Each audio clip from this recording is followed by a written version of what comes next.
চাঁপাইনবাবগঞ্জে সংক্রমণ বাড়ায় ভারতীয় ভ্যারিয়েন্টের শঙ্কায় উদ্বিগ্ন স্বাস্থ্য বিভাগ। ভারত ফেরতদের কোয়ারেন্টাইন নিশ্চিতের পাশাপাশি সর্বোচ্চ নজরদারির তাগিদ। ঘূর্ণিঝড় ইয়াসের প্রভাবে জোয়ারের পানির উচ্চতা বাড়ায় শঙ্কিত উপকূলবাসী। পশ্চিমবঙ্গ ও ওড়িশায় ঘূর্ণিঝড়ের প্রভাবে প্রবল ঝড় বৃষ্টি। অনলাইনে পণ্যের বিজ্ঞাপন দিয়ে প্রতারণা, ৪,০০০ টাকা অগ্রিম দিয়ে গছিয়ে দেয়া হয় ৪০০ টাকার শাড়ি। চক্রের ৩ সদস্য গ্রেফতার। অনলাইনে কেনাকাটায় সতর্ক হওয়ার পরামর্শ পুলিশের। ক্যান্সার আক্রান্ত হয়ে বাংলা একাডেমির মহাপরিচালক কবি হাবিবুল্লাহ সিরাজের মৃত্যু। আজ সকাল 10টায় বাংলা একাডেমিতে শ্রদ্ধা নিবেদন শেষে আজিমপুরে দাফন। যেহেতু আরো 2টা ম্যাচ সামনে বাকি আছে, চেষ্টা করব এর ধারাবাহিকতা বজায় রাখার। এবং সিরিজ জয়ের মিশনে মঙ্গলবার মাঠে নামবে বাংলাদেশ ক্রিকেট দল। মিঠুনের বদলে সুযোগ পেতে যাচ্ছেন মোসাদ্দেক। সমতায় ফিরতে মরিয়া শ্রীলঙ্কা।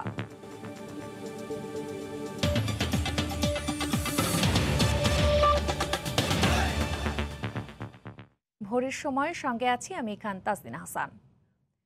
সীমান্তবর্তী জেলায় বিশেষ করে চাঁপাইনবাবগঞ্জে হঠাৎ করে করোনা সংক্রমণের হার বাড়ায় আবারও চিন্তিত স্বাস্থ্য বিভাগ। তারা বলছেন, চাঁপাইনবাবগঞ্জ ছাড়াও আরও কিছু সীমান্তবর্তী জেলায় সংক্রমণের হার বৃদ্ধি ঠেকাতে ব্যবস্থা নেওয়া হচ্ছে। ভারত থেকে যে কোনো উপায়ে যারা আসছেন তাদের সঠিক কোয়ারেন্টাইন নিশ্চিত করতে স্থানীয় প্রশাসনের পাশাপাশি স্বাস্থ্য বিভাগকেও তৎপর হওয়ার তাগিদ বিশেষজ্ঞদের। ইতিমধ্যে জেলার সঙ্গে সারা দেশের সব ধরনের যোগাযোগ বিচ্ছিন্ন করা হয়েছে। দেশজুড়ে করোনা সংক্রমণের হার যখন কিছুটা নিচের দিকে, তখনই নতুন আতঙ্ক তৈরি করছে চাঁপাইনবাবগঞ্জ। গত কয়েকদিনে বেড়েই চলছে সংক্রমণের হার। এমন পরিস্থিতিতে স্বাভাবিকভাবেই উদ্বিগ্ন স্বাস্থ্য বিভাগ। পাশাপাশি খুলনা, সাতক্ষীরা, দিনাজপুরের মতো ভারত ঘেঁষা অঞ্চলে 10% বেশি সংক্রমণ ভাবিয়ে তুলছে তাদের। সীমান্তবর্তী জেলাগুলোতে উচ্চ হার আছে, তার মধ্যে চাঁপাইনবাবগঞ্জের এটা একটু বেশি। সারা দেশেই আমাদের চলাচল হচ্ছে, এটা চলাচল খুলে দিতে আমরা এটা একটা বাধ্যবাধকতা। দীর্ঘদিন চলাচল বন্ধ রাখা যায় না, দীর্ঘদিন সবকিছু বন্ধ রাখা যায় না, সেটি আমাদেরকে ঝুঁকি নিয়েও খুলতে হয়। তবে খোলার সময় অবশ্যই আমরা ঝুঁকিজনক কমে সেই কাজগুলো কিন্তু আমাদেরকে নিষ্ঠার সঙ্গে করতে হবে। এই অবস্থায় সর্বোচ্চ সতর্ক অবস্থানে যাওয়ার পরামর্শ দিয়ে বিশেষজ্ঞরা বলছেন, ভারতের উচ্চ সংক্রমণ এলাকার সঙ্গে সীমান্ত আছে এমন অঞ্চলে বিধিনিষেধ হতে হবে কড়াকড়ি। পাশাপাশি ভারত ফেরতদের কঠোর নজরদারির আওতায় আনার পরামর্শ তাদের। আমাদের এখন লক্ষ্য নির্ধারণ করে কাজ করতে হবে। ভারতীয় ভ্যারিয়েন্টের দ্বারা হয়েছে কিনা, সেই সব রোগীদের সংস্পর্শে কারা এসেছিল, কন্ট্যাক্ট ট্রেসিং যদি করি, এইভাবে কোয়ারেন্টাইন আইসোলেশন যদি প্রপারলি এক্সিকিউট করা যায় তাহলে ভালো হবে। না হলে আমাদের জন্য আমাদের এই সংক্রমণটা ব্যাপক আকারে ছড়িয়ে পড়ার একটা আশঙ্কা রয়ে গেছে। এই মুহূর্তে দেশের করোনা সংক্রমণের হার 10% নিচে হলেও চাঁপাইনবাবগঞ্জ বাদেও সীমান্তবর্তী বেশ কয়েকটি জেলায় সংক্রমণ প্রায় 20%। রাশেদ লিমন, সময় সংবাদ, ঢাকা। এদিকে 1.5 মাসেরও বেশি সময় বন্ধ থাকার পর সারা দেশে যোগাযোগ ব্যবস্থা স্বাভাবিক রূপে ফিরেছে।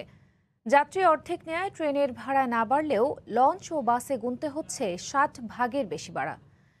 দূরপাল্লার বাসে কোথাও না কোথাও মানা হচ্ছে না নির্দেশিত স্বাস্থ্যবিধি। সিট খালি না রেখেই যাত্রী নিয়ে রাজধানী ছাড়ছে অনেক বাস। করোনার দ্বিতীয় ঢেউয়ের তোড়ে থমকে গিয়েছিল যোগাযোগ ব্যবস্থা। 49 দিন পর গণপরিবহনে যুক্ত হলো সারা দেশ। চালুর প্রথম দিনেই সদরঘাটে দক্ষিণাঞ্চলগামী মানুষের ভিড়। আগের চেয়ে কিছুটা নিয়মে পরিবর্তন এলেও অনেক ক্ষেত্রে উপেক্ষিত স্বাস্থ্যবিধি। লোক তো আগের মতোই নিতে আছে, ভাড়া তো বেশি। ঝুঁকির মধ্যে দেখতে আছি যে 60% ভাড়া বাড়তি, যাত্রী আগের মতো। সরকার যে ঘোষণা দিচ্ছে 60% বৃদ্ধি করে, আমরা ওই অনুযায়ী ভাড়া নিতেছি। সোমবার সকাল থেকে রাজধানীর কমলাপুর রেল স্টেশন থেকে বিভিন্ন জেলার উদ্দেশ্যে ছেড়ে যায় একের পর এক আন্তঃনগর ট্রেন। ছাড়ার আগে ট্রেনের প্রতিটি বগিকে জীবাণুমুক্ত করেন পরিচ্ছন্নতা কর্মীরা। এক আসন ফাঁকা রেখে বসার নিয়মও মানছেন ট্রেন যাত্রীরা। স্টেশন ঘুরে রেলমন্ত্রী জানালেন, ট্রেন চলাচলে আগের চেয়ে বেশি মানা হবে স্বাস্থ্যবিধি। সকল প্রকার স্বাস্থ্যবিধি মেনে সীমিত আকারে 28 জোড়া এই ট্রেন আমরা আজ থেকে চালানো শুরু করেছি। টিকিট ছাড়া কেউ প্ল্যাটফর্মে আসতে পারবে না। আমরা নিজেরা যদি সতর্ক না থাকি তাহলে তার কেউ সতর্ক করতে পারবে না। স্বাস্থ্যবিধি মেনে বসানো হচ্ছে, কিন্তু ডাবল ভাড়া নেওয়া হচ্ছে। তবে ট্রেনের উল্টো চিত্র দূরপাল্লার বাসে। এক সিট ফাঁকা নয়, প্রতিটি সিটেই বসানো হচ্ছে যাত্রী। যদিও 60 ভাগ অতিরিক্ত ভাড়া নিয়ে অর্ধেক যাত্রী পরিবহনের নির্দেশনা সরকারের। গাবতলী থেকে আমাদের এনাদপুর হলো 250 টাকা ভাড়া। সেই 250 টাকা ভাড়ার ভিতরে আমাদের কাছ থেকে নিয়ে নিতেছিল 500 টাকা ভাড়া। গাড়ি যদি না পাইতাম তো যে কোনো একটা ওয়েতে কিন্তু আমার যাইতেই হবে, তাই না? সেই ক্ষেত্রে বাস যদি সার্ভিস চালু থাকে তাহলে এটা যাওয়ার সুবিধা না। যে গাড়ি আসতেছে ওই গাড়ি মনে করেন স্যাবলন করে দিতেছি, আবার যাত্রী যখন ওই পাশ থেকে এই পাশে আসলে এই পাশেও স্যাবলন করে দিতে। যারা যাত্রী টিকিট নিচ্ছেন তাদের বলে দিচ্ছি মাস্ক ব্যবহার করার জন্য। কিছু কিছু অনিয়ম পেয়েছে, আমরা জরিমানা করছি, স্যানিটাইজার ব্যবহার করছে কিনা এই বিষয়গুলো লক্ষ্য করছে। যারা ঈদে বাড়ি যেতে পারেননি তারাই ভিড় করছেন বাস কাউন্টারগুলোতে। নাজমুস সালেহী, সময় সংবাদ, ঢাকা। ঘূর্ণিঝড় ইয়াসের খবর। বাংলাদেশের উপকূলের দিকে অগ্রসর হচ্ছে ঘূর্ণিঝড় ইয়াস। উপকূলীয় এলাকায় আশ্রয়কেন্দ্র ও মেডিকেল টিম সহ সব ধরনের প্রস্তুতি নিয়েছে প্রশাসন। তবে যে গতিবেগে এগোচ্ছে তা অব্যাহত থাকলে ঘূর্ণিঝড়টি তেমন প্রকট হবে না বলে আশ্বস্ত করেছেন দুর্যোগ ব্যবস্থাপনা ও ত্রাণ প্রতিমন্ত্রী। বুধবার সন্ধ্যা নাগাদ উপকূলে আঘাত হানতে পারে ঘূর্ণিঝড় ইয়াস। সম্ভাবনা রয়েছে ভারী বৃষ্টিপাতেরও। নিরাপদ আশ্রয়ে যেতে উপকূলবাসীকে আহ্বান ও সতর্ক করছেন স্বেচ্ছাসেবীরা। ভোলার মেঘনা ও তেঁতুলিয়ার মধ্যবর্তী অর্ধশতাধিক চর থেকে 3 লক্ষাধিক মানুষকে নিরাপদে সরিয়ে আনার কথা জানায় জেলা প্রশাসন। 40টি স্পট হতে মোট 3,18,000 মানুষকে সরানোর প্রয়োজন হতে পারে, যার জন্য আমরা সকলেই প্রস্তুত রয়েছি। লঘুচাপের কারণে এখন সাগর উত্তাল। বঙ্গোপসাগর থেকে ট্রলার নিয়ে লোকালয়ে ফিরে বিভিন্ন নদী ও খালে আশ্রয় নিয়েছেন জেলেরা। বোট রাখার কোনো কায়দা নাই, কিন্তু আমরা যান নিয়ে ফিরিয়েছি কোনো মতে। ঘূর্ণিঝড় আম্পানের ধকল কাটিয়ে ওঠার আগেই ইয়াসের আভাসে আতঙ্কিত সাতক্ষীরার উপকূলবর্তী মানুষ। তবে জেলা প্রশাসন বলছে এরই মধ্যে নেওয়া হয়েছে সব ধরনের প্রস্তুতি। বুধবার দুপুর নাগাদ ঘূর্ণিঝড় ইয়াস ভারতের পশ্চিমবঙ্গ ও উড়িষ্যা উপকূলীয় অঞ্চল অতিক্রম করতে পারে। তবে দুর্যোগ ব্যবস্থাপনা ও ত্রাণ প্রতিমন্ত্রী মনে করেন দেশের উপকূলে আঘাত হানার বিষয়টি নির্ভর করছে ইয়াসের গতিবেগের উপর। উড়িষ্যা এবং পশ্চিমবঙ্গের উপকূল অতিক্রম করবে। এই অবস্থাতে উপকূল অতিক্রম করে সেই ক্ষেত্রে বাংলাদেশের দক্ষিণ পশ্চিমাংশ অর্থাৎ খুলনা বিভাগের এর প্রভাব পড়বে।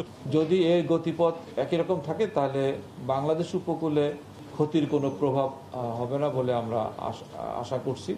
এদিকে ঘূর্ণিঝড় ইয়াসের প্রভাবে রাজশাহী, যশোর সহ দেশের বিভিন্ন স্থানে গুঁড়ি গুঁড়ি বৃষ্টি হয়েছে। তৌফিক মাহমুদ, সময় সংবাদ। প্রায় সপ্তাহখানেক তীব্র দাবদাহের পর রাজধানী সহ সারা দেশের বৃষ্টি হয়েছে। প্রচণ্ড গরমের পর বৃষ্টিতে স্বস্তির নিঃশ্বাস ছেড়েছে সাধারণ মানুষ। ঘূর্ণিঝড় ইয়াসের প্রভাবে এর বৃষ্টি বলছে আবহাওয়া অফিস। কাঙ্ক্ষিত বৃষ্টির দেখা পেল রাজধানীবাসী। সোমবার রাত 9:30টার দিকে রাজধানীতে শুরু হয় গুড়ি গুড়ি বৃষ্টি। সাথে ছিল বাতাস, ছিল বজ্রপাতও। রাত 10টা থেকে 11টা পর্যন্ত ভারী বৃষ্টিপাত হয় নগর জুড়ে। সঙ্গে দমকা হাওয়ায় জুড়িয়ে যায় মানুষের প্রাণ। প্রচণ্ড রোদে ভ্যাপসা গরমে অতিষ্ঠ মানুষ বৃষ্টির প্রত্যাশায় ছিলেন। হঠাৎ করে এই বৃষ্টি নামায় স্বস্তিতে নগরবাসী। বৃষ্টি তো অনেক ভালো লাগছে, প্রচন্ড গরম না, গরমে তো অনেকদিন মনে করেন আজকে বৃষ্টি হওয়াতে অনেক শান্তি লাগছে আর কি। আল্লাহ যে গরমটা দিচ্ছে সবার অতিষ্ঠ হয়েছে গরমে। এই বৃষ্টি যাওয়ার কারণে অনেক ভালো হয়েছে আর কি গরিব মানুষের জন্য। পথচারী সাধারণ মানুষ থেকে শুরু করে সবার জন্য বৃষ্টি ছিল আশীর্বাদ স্বরূপ। বৃষ্টিটা না নামলে তো মানুষ অসুস্থ হয়ে মারা গেল। এক সপ্তাহ যে গরমে মানুষ শরীরের থেকে দাওয়া বাইরে গেছে গিয়া। অনেক গরম ছিল কয়েকদিন, ঘর থেকে বেরোলে অনেক খারাপ লাগতো, তো এখন বৃষ্টি হওয়ার কারণে ভালো লাগছে না। রাতে রাজধানীতে বৃষ্টিপাত হলেও দিনের বেলায় রাজশাহী, যশোর, কুমিল্লা সহ বিভিন্ন জায়গায় বৃষ্টিপাত হয়েছে। আবহাওয়া অফিসের তথ্য অনুযায়ী 26শে মে দেশের দক্ষিণাঞ্চলে আঘাত হানতে পারে ঘূর্ণিঝড় ইয়াস। তারই প্রভাবে শুরু হয়েছে বৃষ্টিপাত ও দমকা হাওয়া। ওবায়দুল্লাহ মামুন, সময় সংবাদ, ঢাকা। ঘূর্ণিঝড় ইয়াসের প্রভাবে উত্তাল কুয়াকাটা সমুদ্র সৈকত। এতে আতঙ্ক বিরাজ করছে স্থানীয়দের মাঝে। এই মুহূর্তে সেখানে আছেন সহকর্মী মোহাম্মদ মনির হোসেন বাদল। সরাসরি চলে যাচ্ছি তার কাছে। বাদল। ধন্যবাদ তাজরিন। ঘূর্ণিঝড় উপকূলবাসীর জন্য একটি আতঙ্ক। প্রতি বছরই উপকূলীয় জেলা পটুয়াখালীতে ঘূর্ণিঝড় আঘাত আনে। তাই এবছর ঘূর্ণিঝড় ইয়াস আঘাত আনার খবর শুনে উপকূলবাসীর মধ্যে কিছুটা আতঙ্ক বিরাজ করেছে। ইতিমধ্যে পটুয়াখালী জেলা প্রশাসন ঘূর্ণিঝড় ইয়াস মোকাবেলায় জরুরি এক প্রস্তুতি সভা গ্রহণ করেছে। গতকাল বিকেল 3:30টায় পটুয়াখালী জেলা প্রশাসকের দরবার হলে এক জরুরি প্রস্তুতি সভা অনুষ্ঠিত হয়। এই জরুরি সভায় পটুয়াখালী জেলা প্রশাসক জনাব মতিউর ইসলাম চৌধুরী ঘূর্ণিঝড় ইয়াস সম্পর্কে আমাদের যে বিষয়টা জানিয়েছেন, পটুয়াখালীতে 803টি সাইক্লোন সেন্টার প্রস্তুত রাখা হয়েছে। এই 803টি সাইক্লোন সেন্টারে প্রায় কয়েক লক্ষ মানুষ তারা থাকা ব্যবস্থা রয়েছে এবং আপনি জানেন যে গত 23শে মে মাননীয় প্রধানমন্ত্রী পটুয়াখালী কলাপাড়া উপজেলায় 2টি মুজিব কেল্লা উদ্বোধন করেছে। এই 2টি মুজিব কেল্লায় ঘূর্ণিঝড় সাধারণ মানুষ আশ্রয় নেওয়া সহ তাদের জানমাল, তাদের গরু ছাগল সহ সবকিছুই তারা এই মুজিব কেল্লায় আশ্রয় নিতে পারবে। এছাড়া আমি ঘূর্ণিঝড় ইয়াস সম্পর্কে পটুয়াখালী জেলা প্রশাসনের সাথে আবারও কথা বলেছিলাম। তিনি সর্বশেষ যে বিষয়টা আমাকে জানিয়েছেন, পায়রা সমুদ্র বন্দরে 2 নম্বর সতর্ক সংকেত দেখা যেতেছে। তো ঘূর্ণিঝড়ে অতটা আতঙ্ক হওয়ার কিছুই নাই, তবে আমরা সকল ধরনের প্রস্তুতি ইতিমধ্যে সম্পন্ন করে রেখেছি। আমাদের প্রতিটা সাইক্লোন সেন্টারে শুকনো খাবার, শিশু খাদ্য সবকিছু খাবার আমরা প্রস্তুত রেখেছি এবং পটুয়াখালী 8টি উপজেলায় জেলা প্রশাসনের পক্ষ থেকে 2,56,40,00,000 টাকা বরাদ্দ রেখেছে, যাতে ঘূর্ণিঝড় আঘাত আনার সময় এই টাকাটা তাদেরকে দিয়ে সহযোগিতা করতে পারে। এছাড়া পটুয়াখালী যে স্বাস্থ্য ঘূর্ণিঝড়ের সময় সাইক্লোন সেন্টারে যে স্বাস্থ্য ঝুঁকি থাকতে পারে এবং যে কোনো ওষুধ, ঘূর্ণিঝড়ের সময় ওষুধ বা খাবার স্যালাইন সম্পর্কে পটুয়াখালী সিভিল সার্জন জনাব জাহাঙ্গীর আলম শিপনের সাথে আমি সর্বশেষ কথা বলেছি। জাহাঙ্গীর আলম শিপন সর্বশেষ আমাকে যে বিষয়টা জানিয়েছেন যে পটুয়াখালীতে আমরা পর্যাপ্ত পরিমাণ খাবার স্যালাইন, পানি, বিশুদ্ধকরণ ট্যাবলেট সহ সবকিছু প্রস্তুত রেখেছি। এছাড়া পটুয়াখালী যে আপনি দেখতে পাচ্ছেন যে পটুয়াখালী সমুদ্র সৈকত পর্যাপ্ত উত্তল রয়েছে। স্বাভাবিক দিনের চেয়ে আজকে সমুদ্র কয়েক ফুট উচ্চতায় বড় বড় ঢেউ আঘাত আনছে এবং যে জিও ব্যাগ দিয়ে প্রোটেকশন করা হয়েছে সমুদ্র সৈকত কুয়াকাটায়, সে জিও ব্যাগের উপর থেকে পানি আসতে পড়েছে ভিতরে। এছাড়া সমুদ্রে একটু হালকা, স্বাভাবিকের যে একটু বেশি হালকা এবং দমকা হওয়া বইতে শুরু করেছে, তবে সমুদ্রের ঢেউটা স্বাভাবিকের চেয়ে একটু অনেক বেশি বলে এখানকার এলাকাবাসী জানিয়েছে। তাছাড়া পটুয়াখালীর যে বেড়িবাঁধ রয়েছে, দুর্যোগকালীন যে বেড়িবাঁধ, পটুয়াখালীর যে দুর্যোগকালীন বেড়িবাঁধ রয়েছে, পটুয়াখালীতে এ পর্যন্ত 18 কিলোমিটার আংশিক এবং সম্পূর্ণ বিধ্বস্ত বেড়িবাঁধ রয়েছে। এছাড়া আংশিক বিধ্বস্ত বেড়িবাঁধ রয়েছে 6 কিলোমিটার। পটুয়াখালী কলাপাড়া উপজেলায় নিজামপুরে এই 6 কিলোমিটার বেড়িবাঁধটা রয়েছে। এছাড়া আপনি জানেন যে পটুয়াখালীতে 820 কিলোমিটার বেড়িবাঁধ রয়েছে। গতকালকে পটুয়াখালী নিজামপুরে পূর্ণিমার জোয়ারে এবং পানি উঠে কিছু পানি লোকালয়ে প্রবেশ করে, কিন্তু পটুয়াখালী পানি উন্নয়ন বোর্ডের নির্বাহী প্রকৌশলীর সাথে আমি এ বিষয়টি কথা বলেছি। পটুয়াখালী পানি উন্নয়ন বোর্ড নির্বাহী প্রকৌশলী সর্বশেষ আমাকে যে বিষয়টা যে জানিয়েছেন যে আমরা বেড়িবাঁধ থেকে লোকালয়ে পানি ঢুকতে না পারে সেজন্য সর্বদাই আমরা প্রস্তুত রয়েছি। আমাদের যে ঠিকাদার প্রতিষ্ঠান আছে তাদেরকে বলা হয়েছে এবং আমাদের যে অফিসার যারা আছে, আমাদের কর্মকর্তা কর্মচারী আছে, তারাও প্রস্তুত রয়েছে। ঘূর্ণিঝড় ইয়াস কোথাও যদি বেড়িবাঁধ ভেঙে লোকালয়ে পানি প্রবেশ করে তাতে সে বিষয়ে আমরা সর্বদা প্রস্তুত রয়েছি বলে উনি আমাকে বিষয়টা নিশ্চিত করেছেন। এছাড়া ঘূর্ণিঝড় ইয়াস মোকাবেলায় পটুয়াখালী জেলা প্রশাসনের পক্ষ থেকে সর্বদা সকল প্রস্তুতি গ্রহণ করা হয়েছে। এই ছিল ঘূর্ণিঝড় ইয়াস সম্পর্কে পর্যটন এলাকা সমুদ্র এলাকা কুয়াকাটা থেকে আমার কাছে সর্বশেষ খবর। ঘূর্ণিঝড় ইয়াসের প্রভাবে উত্তাল কুয়াকাটা সমুদ্র সৈকত, সে বিষয়ে বিস্তারিত জানাতে আমাদের সঙ্গে যুক্ত হয়েছিলেন সহকর্মী মোহাম্মদ মনির হোসেন বাদল। ঘূর্ণিঝড় ইয়াসের প্রভাবে জোয়ারের পানির উচ্চতা বেড়ে যাওয়ায় শঙ্কিত কক্সবাজারের উপকূলবাসী। উপকূলের বাসিন্দাদের অভিযোগ, ঘূর্ণিঝড়ে ভাঙা বেড়িবাঁধ দিয়ে জোয়ারের পানি প্রবেশ করে প্লাবিত হয় ঘরবাড়ি। তাই টেকসই বেড়িবাঁধ তৈরির দাবি তাদের। অবশ্য পানি উন্নয়ন বোর্ড বলছে, ঘূর্ণিঝড়ের প্রভাবে জোয়ারের পানির প্রবেশ ঠেকাতে কাজ চলছে। আরও জানাচ্ছেন সুজাউদ্দিন রুবেল। সমুদ্রের খুবই কাছের গ্রাম মহেশখালী উপজেলার মাতারবাড়ির ষাটপাড়া। ঘূর্ণিঝড়, বন্যা বা জোয়ারের পানি থেকে গ্রামের মানুষদের রক্ষায় দেওয়া হয়েছিল বেড়িবাঁধ, কিন্তু এই বেড়িবাঁধে গেল কয়েক বছর ধরে ভাঙন দেখা দিয়েছে। জিও ব্যাগ দিয়েও রক্ষা হচ্ছে না। এ অবস্থায় ঘূর্ণিঝড় ইয়াস নিয়ে চরম দুশ্চিন্তায় উপকূলের বাসিন্দারা। তাদের অভিযোগ, সামান্য জোয়ারের পানিতে তলিয়ে যায় গ্রামের ঘরবাড়ি। তাই ঘূর্ণিঝড় ইয়াসের প্রভাব নিয়ে আতঙ্কে রয়েছেন তারা। এমনিতে জোয়ারের পানি প্লাবিত হচ্ছে, আর নিম্নচাপের পানি হলে তো আমাদের বাঁচার কোনো উপায় নেই। ঘূর্ণিঝড় নিয়ে আমরা খুব চিন্তায় আছি। আমাদের এলাকায় বেড়িবাঁধ নাই। শুধু এই বেড়িবাঁধই নয়, উপকূলের বেশ কয়েকটি বেড়িবাঁধ রয়েছে চরম ঝুঁকিতে। তাই টেকসই বেড়িবাঁধ নির্মাণের দাবি উপকূলবাসীর। জিও ব্যাগ দিয়েছে ভালো করে, জোয়ার আসে ভেঙে যায়, বাটাতে দিয়ে যায়। প্রতি বছর বর্ষায় জোয়ারের পানিতে এটা তলিয়ে যায়।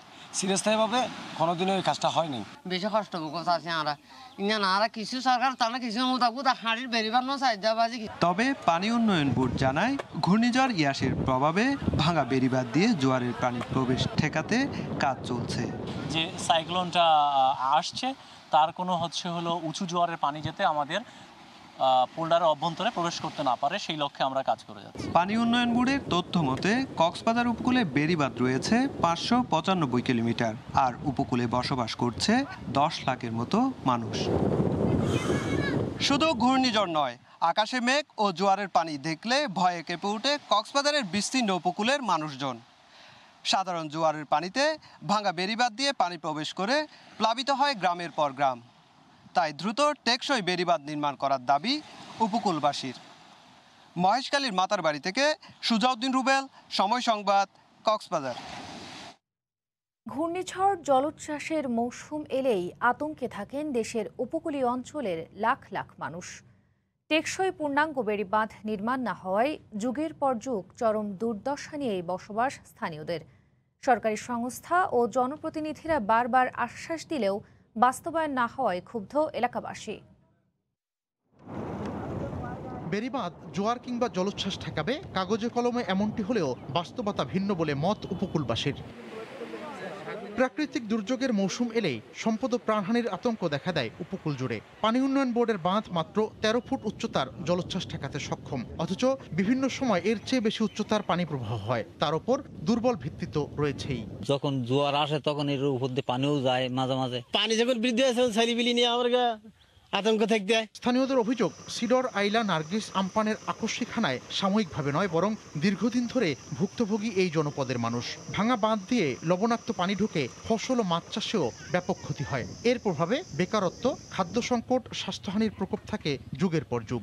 গোড়াটা একটু পূরণ করতে যাবে না, দিয়ে আবার ওই আগামী বছর আস্তে আস্তে আবার যাতে। প্রতি বছর আমরা এই হুমকির সম্মুখীন থাকি অবদা রাস্তায়। মানে একদম নিয়ে চলে গেছে, এখন সে জায়গাও আমার দ্বারা পূরণ করা সম্ভব না। দুর্যোগ ঘনিয়ে এলে তাৎক্ষণিক বিভিন্ন পদক্ষেপ নেয় স্থানীয় কর্তৃপক্ষ। এমন উদ্যোগকে সমাধান মনে করছেন না এলাকাবাসী। তাদের মতে টেকসই ও স্থায়ী বাঁধ নির্মাণের বিকল্প নেই এই জনপদে। বিভিন্ন সরঞ্জামাদি ইতিমধ্যেই পানি উন্নয়ন বোর্ডকে নিয়ে যাওয়ার জন্য নির্দেশনা দেওয়া হয়েছে। আমাদের বিভিন্ন ডিপার্টমেন্ট তারা সকলে প্রস্তুত রয়েছে, স্বাস্থ্য বিভাগ সহ। বৃহত্তর খুলনায় 41টি পোল্ডারে 1821 কিলোমিটার বাঁধ রয়েছে। এর মধ্যে কম বেশি ক্ষতিগ্রস্ত 175 কিলোমিটার। বারবার মেরামত করেও ঠেকানো যাচ্ছে না ভাঙন। বৃহত্তর বরিশালেও ক্ষতিগ্রস্ত বেড়িবাঁধ রয়েছে 76 কিলোমিটার, যা সংস্কার চলছে। মিজানুর রহমান খবির, সময় সংবাদ। ভারতের ওড়িশায় বুধবার দুপুরের মধ্যে আঘাত হানতে পারে ঘূর্ণিঝড় ইয়াস। গড়ে 155 থেকে 165 কিলোমিটার বেগে এটি উপকূলীয় এলাকা বালাসোরে আঘাত হানবে বলে জানিয়েছে স্থানীয় আবহাওয়া দফতর। পশ্চিমবঙ্গের পূর্ব মেদিনীপুর, দীঘা, তাজপুর, মন্দারমণি, শঙ্করপুরও রয়েছে সতর্কতায়। এর মধ্যে চলছে প্রবল ঝড় ও বৃষ্টি, উত্তাল সমুদ্র। ঘূর্ণিঝড়ের ক্ষতি মোকাবেলায় সব ধরনের প্রস্তুতি নিয়েছে কর্তৃপক্ষ। উপকূলীয় এলাকা থেকে নিরাপদে সরিয়ে নেওয়া হচ্ছে লাখ লাখ মানুষকে। ঘূর্ণিঝড় ইয়াসের প্রভাবে ভারতের উড়িষ্যায় মঙ্গলবার রাতে ব্যাপক বৃষ্টিপাত হয়। সোমবার থেকেই যা শুরু হয়েছে ছিল ব্যাপক ঝোড়ো হাওয়া, সাগর উত্তাল। ঘন্টায় 155 থেকে 165 কিলোমিটার বেগে এটি উপকূলীয় এলাকা বালাসোরে আঘাত হানবে বলে জানিয়েছে আবহাওয়া দপ্তর। ঘূর্ণিঝড়ের ক্ষয়ক্ষতি মোকাবেলায় নেওয়া হয়েছে ব্যাপক প্রস্তুতি। লাখ লাখ উপকূলীয় বাসিন্দাকে সরিয়ে নেয়ার কাজ চলছে। एनडीआरएफ हमेशा की तरह अपने जो मोटो है आपदा सेवा सदैव सर्वदा के तहत तैयार है। हमारी टीम सारी जो है हर तरह की इक्विपमेंट से लैस है। हमारे जितने भी रेस्क्यूअर्स हैं सभी मेडिकल फर्स्ट रिस्पॉन्डर हैं, ट्रेंड हैं। हमारे पास हर तरह के कटिंग इक्विपमेंट्स है और पोस्ट डिज़ास्टर में जो रेस्क्यू और रिलीफ में जिस तरह का भी रोल हमने अदा करना उसके लिए हम बिल्कुल तैयार हैं। ওড়িশা ছাড়াও পশ্চিমবঙ্গের উপকূলেও ব্যাপক ক্ষতির আশঙ্কা করা হচ্ছে। এজন্য পূর্ব মেদিনীপুরে সর্বোচ্চ সতর্কতা জারি করা হয়েছে। পাশাপাশি দীঘা, তাজপুর, মন্দারমণি, শঙ্করপুরে রয়েছে সতর্কতায়। আবহাওয়া দফতর বলছে ক্রমেই শক্তি বাড়াচ্ছে ঘূর্ণিঝড় ইয়াস। আবহাওয়া দফতরের পক্ষ থেকে বলা হয়েছে যত স্থলভাগের দিকে এগোবে ততই এর গতিবেগ বাড়বে। আবহাওয়ার বুলেটিনে বলা হয়েছে শুরুতে ঘূর্ণিঝড়ে হাওয়ার বেগ 90 থেকে 100 কিলোমিটার থাকলেও আছড়ে পড়ার সময় এর সর্বোচ্চ গতিবেগ পৌঁছে যেতে পারে 185 কিলোমিটার পর্যন্ত। পশ্চিমবঙ্গের মুখ্যমন্ত্রী মমতা বন্দ্যোপাধ্যায় রাজ্য সচিবালয় নবান্নে এক সংবাদ সম্মেলনে জানান 2020 সালের আমপানের চেয়েও ভয়াবহ হতে পারে ইয়াস। এর প্রভাব পড়তে পারে রাজ্যের অন্তত 20টি জেলায়। তাই রাজ্য সরকার 4000 আশ্রয় শিবির খুলেছে। রাজ্যের অন্তত 10 লাখ মানুষকে নিরাপদ স্থানে সরিয়ে নেয়ার কাজ চলছে। সৈয়দ ইফতেখার, সময় সংবাদ। বড়পুকুরিয়া কয়লা খনি দুর্নীতি মামলায় বিএনপি চেয়ারপারসন বেগম খালেদা জিয়া সহ 9 আসামির বিরুদ্ধে অপরাধের প্রাথমিক উপাদান রয়েছে বলে পর্যবেক্ষণ দিয়েছেন হাইকোর্ট।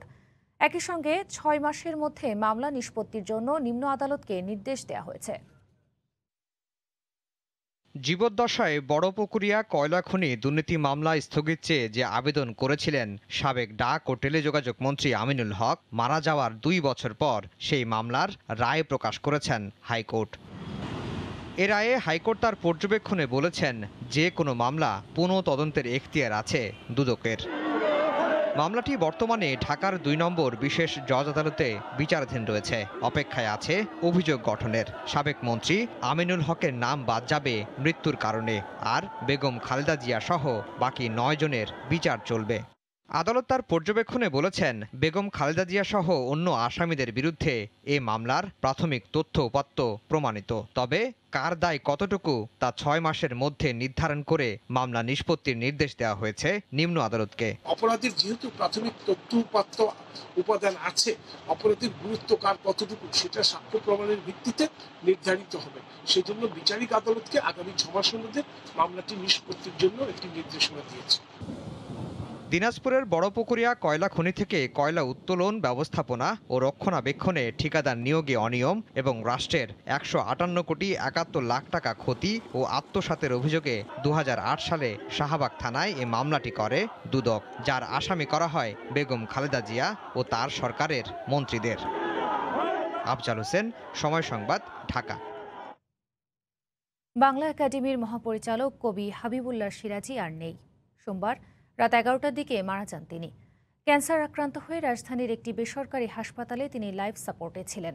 আজ সকালে বাংলা একাডেমিতে শ্রদ্ধা নিবেদন শেষে তার জানাজা হবে। পরে আজিমপুর কবরস্থানে দাফন করা হবে বলে জানিয়েছেন কবির স্ত্রী।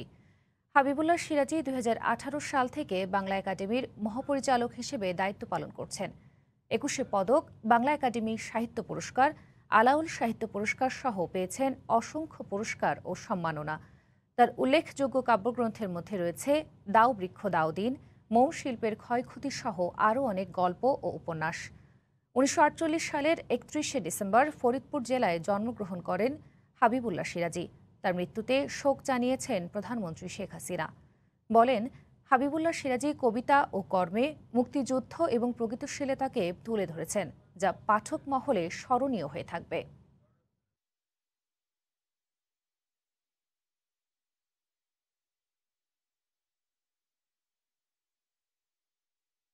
25 তারিখে ভর্তি করছি হাসপাতালে। সকালের দিকে বাংলা একাডেমিতে নেবে, ওখানে জানাজা হবে, তারপর আজিমপুর কবরস্থানে কবর হবে। বিভিন্ন ব্র্যান্ডের ওয়েবসাইট এবং অফিসিয়াল ফেসবুক পেজ থেকে পণ্য সামগ্রীর ছবি ডাউনলোড করে তা বিজ্ঞাপন দিত নিজেদের তৈরি ভুয়া পেজে। ক্রেতাদের কাছ থেকে ডেলিভারি চার্জ এবং অগ্রিম টাকা নিয়ে গছিয়ে দেয়া হতো নিম্নমানের পণ্য।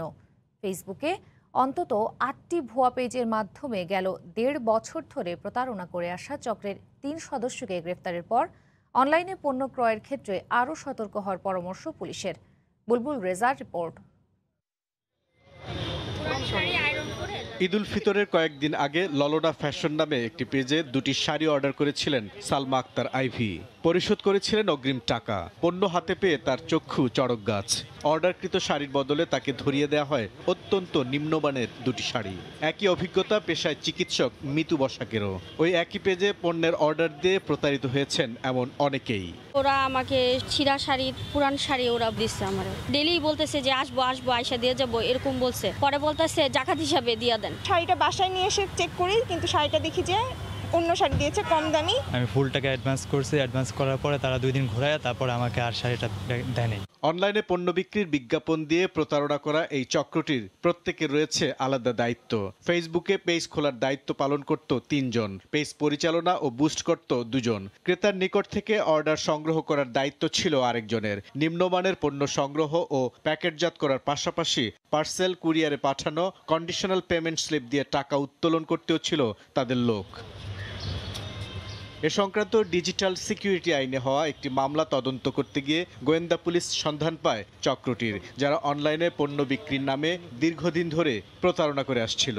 পেজ খুলে নতুন করে তারা তারপর এগুলি বুস্টিং করার মাধ্যমে কিছু ক্রেতা জোগাড় করে, ক্রেতার সাথে যারা প্রতারণা করার পরপরই তারা পেজগুলি বন্ধ করে দেয়। বিভিন্ন ব্র্যান্ডের অফিসিয়াল পেজ থেকে আসল পণ্যের ছবি ডাউনলোড করার পর দাম পরিবর্তন করে তারা নিজেদের তৈরি করা পেজে বিজ্ঞাপন দিত। মোবাইল ব্যাংকিংয়ের মাধ্যমে আগ্রহী ক্রেতাদের কাছ থেকে নেওয়া হতো অগ্রিম ডেলিভারি চার্জ। পরে নিম্নমানের পণ্য প্যাকিং করে নির্দিষ্ট কুরিয়ার সার্ভিসের মাধ্যমে অফেরতযোগ্য শর্তে পাঠিয়ে দেওয়া হতো। ভুয়া পেজে সুন্দর সুন্দর ছবি দেখে আপনারা প্রতারিত হবেন না। আপনারা যাচাই করবেন, যাচাই করে তারপরে অর্ডারটি দিবেন এবং এবং টাকাটা আপনারা পে করবেন। অনলাইনে পণ্য ক্রয়ের ক্ষেত্রে সতর্ক হওয়ার পরামর্শ পুলিশের। বাকিদেরও গ্রেফতার করা হবে। বুলবুল রেজা, সময় সংবাদ, ঢাকা। ভোরের সময় আরও থাকছে। চাঁপাইনবাবগঞ্জে করোনা রুখতে লকডাউন দেয়ায় লোকসানের শঙ্কায় আম ব্যবসায়ীরা। আমের বাজারজাত নিশ্চিতে ব্যবস্থা নেয়ার আশ্বাস জেলা প্রশাসনের।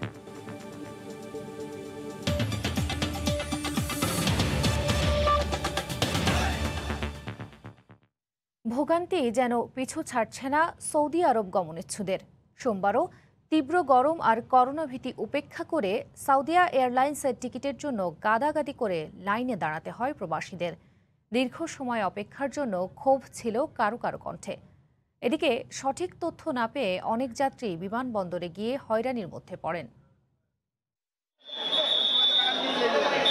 সাউদিয়া এয়ারলাইন্সের কারাওয়ান বাজার অফিসের সামনে শত শত প্রবাসীদের ভিড়।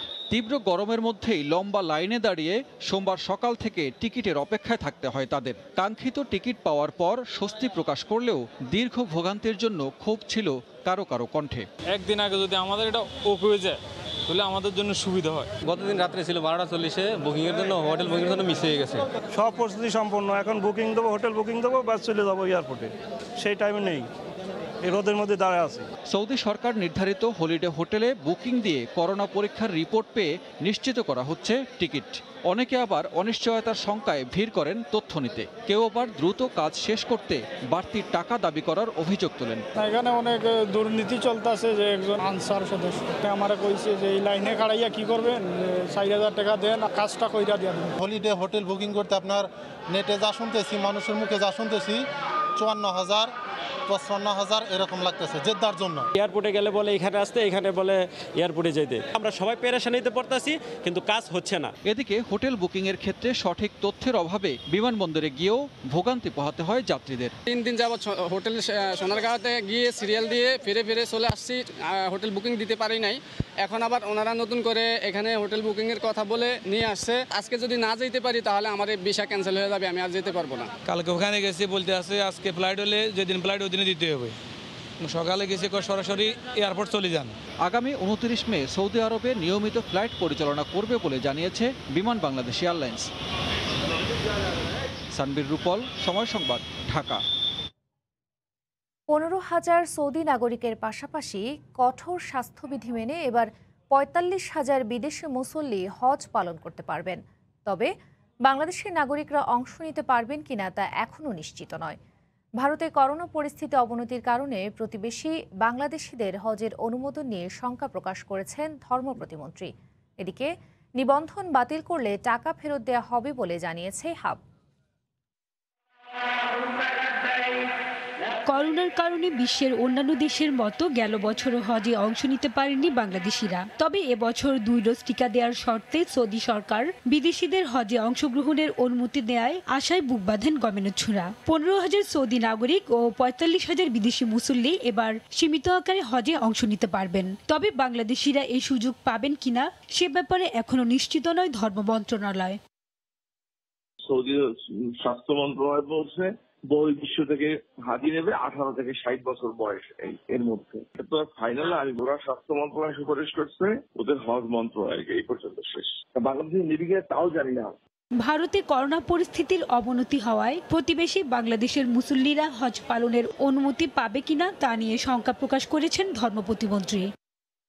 দেশের প্রজ্ঞাপন যদি সেই দেশে দিয়ে দেয়, সেই দেশের জন্য আমাদের দেশের জন্য কি করতে হবে না হবে এমন কোনো সিদ্ধান্ত সে জায়গায় নেই। 60,000 হাতি নেই আর যতজনই হাতি নেই সেটার ভিতরে লোকাল ওখানে 15,000 টাকা নেবে, 35,000 সারা বিশ্বের থেকে নেবে। সেই জায়গায় বাংলাদেশ আদৌ সংযুক্ত হতে পারবে কি পারবে না সেটা তো আমরা জানি না। আমাদের পাশে হলো ভারত, সেখানে কোভিডের অবস্থা খারাপ। এই অবস্থায় হজ পালনের অনুমতি না পেলে যারা নিবন্ধন বাতিল করবেন তাদের টাকা ফেরত দেওয়া হবে বলে জানিয়েছেন হাব সভাপতি। যে সংখ্যার হজ যাত্রী প্রেরণের জন্য আমাদেরকে আহ্বান করবেন, আমাদের সেই সংখ্যা হজযাত্রী প্রেরণেরই প্রস্তুতি আছে। যারা নিবন্ধিত আছেন তাদের সিরিয়ালের ক্রমানুসারে তাদের অগ্রাধিকার থাকবে। কেউ যদি তার নিবন্ধন বাতিল করেন তিনি টাকা ফেরত নিতে পারেন এবং এ বিষয়ে এখনো কোনো বাধা নাই। গত বছর 67,000 মুসল্লি হজ পালনের জন্য টাকা জমা দিয়ে চূড়ান্তভাবে নিবন্ধন করলেও পরে টাকা ফেরত নেন 6,000 জন। হাজিরা শিউলি, সময় সংবাদ, ঢাকা। অবশেষে হজের বিষয়ে সিদ্ধান্ত জানালো সৌদি আরব। কঠোর স্বাস্থ্যবিধি মেনে এবছর পবিত্র হজে অংশ নিতে পারবেন অন্তত 60,000 মুসল্লি। নিজ নিজ দেশের স্বাস্থ্য মন্ত্রণালয় থেকে 2 ডোজ টিকা নিলেই সুযোগ পাবেন বিদেশিরাও। এনে বিস্তারিত জানাতে সৌদি আরবের রিয়াদে আছেন সহকর্মী আরিফুর রহমান। সরাসরি যাব তার কাছে। আরিফ। তাজনিন, আপনাকে ধন্যবাদ। আসলে আপনি পবিত্র হজের বিষয়ে বলছিলেন। আসলে দিন যতই ঘনিয়ে আসছে, অর্থাৎ পবিত্র হজের যেই দিনগুলি যতই এগিয়ে আসছে ততই কিন্তু আসলে কারা মূলত অংশ নিতে পারবেন এবং কত সংখ্যক মুসল্লি কিন্তু অংশ নিতে পারবেন এই বিষয়টি নিয়ে কিন্তু আসলে এক ধরনের জল্পনা কল্পনায় চলছে সৌদি আরবে অন্তত বসবাসরত প্রবাসী বাংলাদেশি সহ বিভিন্ন দেশের নাগরিকদের মনে। আসলে এই বহির্বিশ্ব থেকে একটি নির্দিষ্ট সংখ্যক মুসল্লির বাহিরে কিন্তু আসলে সৌদি আরবের আভ্যন্তরীণ যে মুসল্লি তারা সুযোগ পাবেন। তবে সেই ক্ষেত্রে ঠিক কতজন সুযোগ পাবেন এইটি নিয়ে কিন্তু এখন এই মুহূর্তে যারা ধর্মপ্রাণ মুসল্লি পবিত্র হজে অংশ নিতে চান তাদের ভিতরে কিন্তু এক ধরনের মানসিক প্রস্তুতির পাশাপাশি টেনশন কাজ করছে যে আসলে কে কে সুযোগ পাবেন বা কিভাবে কোন পদ্ধতিতে সুযোগ পাবেন এই বিষয়টি নিয়ে। আপনি জানেন যে আসলে তাজনিন বিগত বছরগুলিতে যেভাবে পবিত্র হজ অনুষ্ঠিত হতো শুধুমাত্র করোনার কারণে কিন্তু সেটি সম্পূর্ণভাবে একটি বিপরীত চিত্র কিন্তু ফুটে উঠেছে হজ নিয়ে। আপনি জানেন যে আসলে প্রতি বছর প্রায় 2 থেকে 2.5 লক্ষ ধর্মপ্রাণ মুসল্লি শুধুমাত্র এই সৌদি আরবের আভ্যন্তরীণ অংশ নিতেন বা তার চেয়েও বেশি। আমরা যেমনটি এর আগে জেনেছি যে প্রায় 2.5 মিলিয়ন যে ধর্মপ্রাণ মুসল্লি প্রতি বছর এই পবিত্র হজকে উপলক্ষ করে পবিত্র নগরী মক্কা সমবেত হতেন বিশ্বের বৃহত্তম যেই ধর্মীয় উৎসব সেটি পালন করার জন্য। সেই ক্ষেত্রে আসলে গত বছর করোনার কারণে কিন্তু সৌদি সরকার যে সিদ্ধান্তটি নিয়েছে সেটি কিন্তু আসলে একেবারে খুবই নগণ্য অর্থাৎ সীমিত সংখ্যক মুসল্লি যারা সৌদি আরবের ভিতরে ছিলেন তাদেরকে নিয়েই কিন্তু অনুষ্ঠিত হয়েছে 2020 সালে যে পবিত্র হজ সেটি। তো 2021 সালের হজ নিয়ে কিন্তু আসলে আমরা প্রায় দীর্ঘদিন থেকে কিন্তু অপেক্ষমান আছি যে আসলে কবে নাগাদ সেই ঘোষণাটি আসবে। আপনি জানেন যে আসলে আন্তর্জাতিক গণমাধ্যমের বরাতেই কিন্তু এখন পর্যন্ত যে নিউজগুলি পরিবেশিত হচ্ছে সেখান থেকে আমরা কিন্তু মূলত জানি যে নির্দিষ্ট একটি সংখ্যা অর্থাৎ প্রায় 60,000-এর মতো এই বছর পবিত্র হজে অংশ নিতে পারবেন দেশি বিদেশি মিলিয়ে। তো সেই ক্ষেত্রে ঠিক কতজন বাংলাদেশি বা অন্যান্য দেশিরা এই বছর পবিত্র হজের অংশ নিতে পারবেন সেটি কিন্তু আসলে এক ধরনের মানে সম্ভাবনার ভিতরে আছে। তো এখানে থাকা প্রবাসী যারা আছেন তারা কিন্তু ইতিমধ্যেই যে সমস্ত প্রতিষ্ঠানগুলোর মাধ্যমে যে নিবন্ধন কার্যক্রম হয় তাদের কাছে যোগাযোগ করছেন যে কিভাবে যেতে পারবেন এবং কিভাবে নিবন্ধন প্রক্রিয়া অনুষ্ঠিত হবে সেই সব বিষয় নিয়ে। আপনি জানেন যে আসলে মূলত সৌদি আরবের আভ্যন্তরীণ যে সমস্ত মুসলিরা আছে তারা কিন্তু একটি অনলাইন নিবন্ধনের মাধ্যমে কিন্তু তারা ইতিপূর্বে আর কি হজে অংশ নিতেন। সেক্ষেত্রে এই বছর কিন্তু এখন পর্যন্ত কোনো ধরনের নির্দেশনা কিন্তু সৌদি সরকারের পক্ষ থেকে কিন্তু এখন পর্যন্ত আসেনি এবং ঠিক কবে এবং কতদিন পরে এই নির্দেশনাটি আসবে যারা এখান থেকে অংশগ্রহণ করবেন তাদের বিষয়ে এখন পর্যন্ত কিন্তু আসলে আমাদের পক্ষে বলা সম্ভব হয়নি। আমরা আসলে অপেক্ষমান আছি শুধুমাত্র সৌদি যে হজ মন্ত্রণালয় আছে তাদের সিদ্ধান্তটির বিষয়ে এবং পুরো মুসলিম বিশ্ব কিন্তু এক কথা তাকিয়ে আছে আসলে সৌদি আরবের যে পরবর্তী দিনগুলোতে তাদের হজের যে কার্যক্রম হজের যে আনুষ্ঠানিকতা সেটি কিন্তু কবে থেকে তারা আনুষ্ঠানিকভাবে ঘোষণা দিয়ে শুরু করবে সে একটি বিষয়ের জন্য। তো আসলে তাদের আমরা আসলে পবিত্র হজ নিয়ে যেমনটি জানি যে আসলে এখানে অংশগ্রহণ করার জন্য বেশ কিছু শর্ত এবছর থাকবে, তার মধ্যে অন্যতম যে শারীরিক সক্ষমতা, এর পাশাপাশি করোনা যে ভ্যাকসিন সেটি নির্দিষ্ট একটি সময়ের মধ্যে কিন্তু দ্বিতীয় ডোজ যেটি প্রয়োজন হয় সেটি সমাপ্ত করতে হবে। তো সেই ক্ষেত্রে আসলে এই যে কঠোর এবং কঠিন যে শর্তগুলো আছে সেই শর্তগুলো আসলে পূর্ণ করে ঠিক কতজন মুসল্লি কিন্তু অংশ নিতে পারবেন তাদের ভিতরে এক ধরনের প্রতিযোগিতা থাকবে। যেমন যাদের হয়তো এই শর্ত পূরণ করার সুযোগ হবে না তারা হয়তো এই সুযোগটি নাও পেতে পারেন। তো সেক্ষেত্রে তার জন্য আপনি জানেন যে আসলে এখানে আরও একটি বিষয় উল্লেখ করা হয়েছে যে ঠিক হজ অথবা নির্দিষ্ট সময়ের 14 দিন আগেই কিন্তু দ্বিতীয় ডোজটি সম্পন্ন করা থাকতে হবে এবং ইতিমধ্যে যে করোনা যে সংক্রমণ সেটি থেকে মুক্ত আছেন এই ধরনের একটি প্রমাণপত্র লাগবে যারাই হজে অংশগ্রহণ করবেন তাদের জন্য। তো আরেকটি বিষয় আছে যে কোনোভাবেই অর্থাৎ করোনা আক্রান্ত বা করোনার জীবাণু বহন করছেন এই রকমের কোনো মুসল্লি কিন্তু পবিত্র হজে অংশ নিতে পারবেন না। আপনি জানেন যে তাজনীন আসলে হজ একটি গুরুত্বপূর্ণ ইস্যু মুসলিম বিশ্বের সকল ধর্মপ্রাণ মুসলমানদের জন্য। তো সেই ক্ষেত্রে এই যে এত বড় একটি আয়োজন, এই আয়োজনের এবারের প্রক্রিয়াটা ঠিক কিভাবে হবে এবং কবে থেকে মূল কার্যক্রম শুরু হবে সেই বিষয়টি নিয়ে কিন্তু এখন পর্যন্ত অনেকের মানে জল্পনা কল্পনা আছে। তারপরেও কিন্তু প্রত্যেকেই কিন্তু আশাবাদী যে আসলে খুব দ্রুততম সময়ের ভিতরে হয়তো বা এই যে হজের যে সিদ্ধান্ত সেটি কিন্তু আসতে পারে। তো তার জন্য আপনি জানেন যে আসলে এখন পর্যন্ত আমরা যে তথ্যগুলো আমরা জানি এবং যেগুলি কিন্তু প্রচারে আসছে সেই বিষয়গুলি কিন্তু এখনও কিন্তু সৌদি হজ মন্ত্রণালয়ের পক্ষ থেকে কিন্তু আভ্যন্তরীণভাবে কিন্তু এখন পর্যন্ত ওইভাবে জানানো হয়নি। তো আমরা আসলে অপেক্ষা করছি যে এই সংবাদগুলি যখনই আসবে তখনই আমরা হয়তো বা গণমাধ্যমের মাধ্যমে হয়তো বা বিশ্বের বিভিন্ন ধর্ম মুসলিমদের উদ্দেশ্যে আমরা হয়তো জানাতে পারবো। তো তার জন্য আসলে হজ নিয়ে আমার কাছে রিয়াদ থেকে এই ছিল সব শেষ। কঠোর স্বাস্থ্যবিধি মেনে এবছর পবিত্র হজে অংশ নিতে পারবেন দেশি বিদেশি মুসল্লিরা। সে বিষয়ে বিস্তারিত জানাতে সৌদি আরবের রিয়াদ থেকে আমাদের সঙ্গে যুক্ত হয়েছিলেন সহকর্মী আরিফুর রহমান। বাংলাদেশি পাসপোর্টে ইসরায়েল লেখা বাদ দেওয়ার সিদ্ধান্ত পুনর্বিবেচনার অনুরোধ করেছেন বাংলাদেশে নিযুক্ত ফিলিস্তিন রাষ্ট্রদূত ইউসেফ এসওয়াই রামাদান। এদিকে ফিলিস্তিনের প্রতি বাংলাদেশের জনগণের সমর্থনের প্রশংসা করে তিনি জানান, তাদের আর্থিক সহায়তা যুদ্ধাহতদের চিকিৎসা সরঞ্জাম কেনার কাজে ব্যয় করা হবে। নতুন পাসপোর্টে ইসরায়েল ব্যতীত সব দেশের জন্য প্রযোজ্য বাক্যের পরিবর্তে ইসরায়েল ব্যতীত শব্দবন্ধটি বাদ দেওয়ার সিদ্ধান্ত নেওয়া হয়। এই সিদ্ধান্তেরই অন্যভাবে ব্যাখ্যা দেয় ইসরায়েল সরকার। সামাজিক যোগাযোগ মাধ্যম টুইটারে তারা এই সিদ্ধান্তকে ইসরায়েলের পক্ষের এজেন্ডা হিসেবে দাঁড় করায়, যার ফলে বিশ্বজুড়ে প্যালেস্টাইন ইস্যুতে বাংলাদেশের সমর্থনের ভুল ব্যাখ্যা ছড়িয়ে পড়ে। পররাষ্ট্রমন্ত্রী ডক্টর এ কে আব্দুল মোমেন জানান, আন্তর্জাতিক মান বজায় রাখতেই ই পাসপোর্টে এই পরিবর্তন আনা হয়েছে, যা কোনোভাবেই ইসরায়েলকে স্বীকৃতি দেওয়া নয়। স্ট্যান্ডার্ডাইজেশন করার জন্য, but it does not effect hour foreign policy.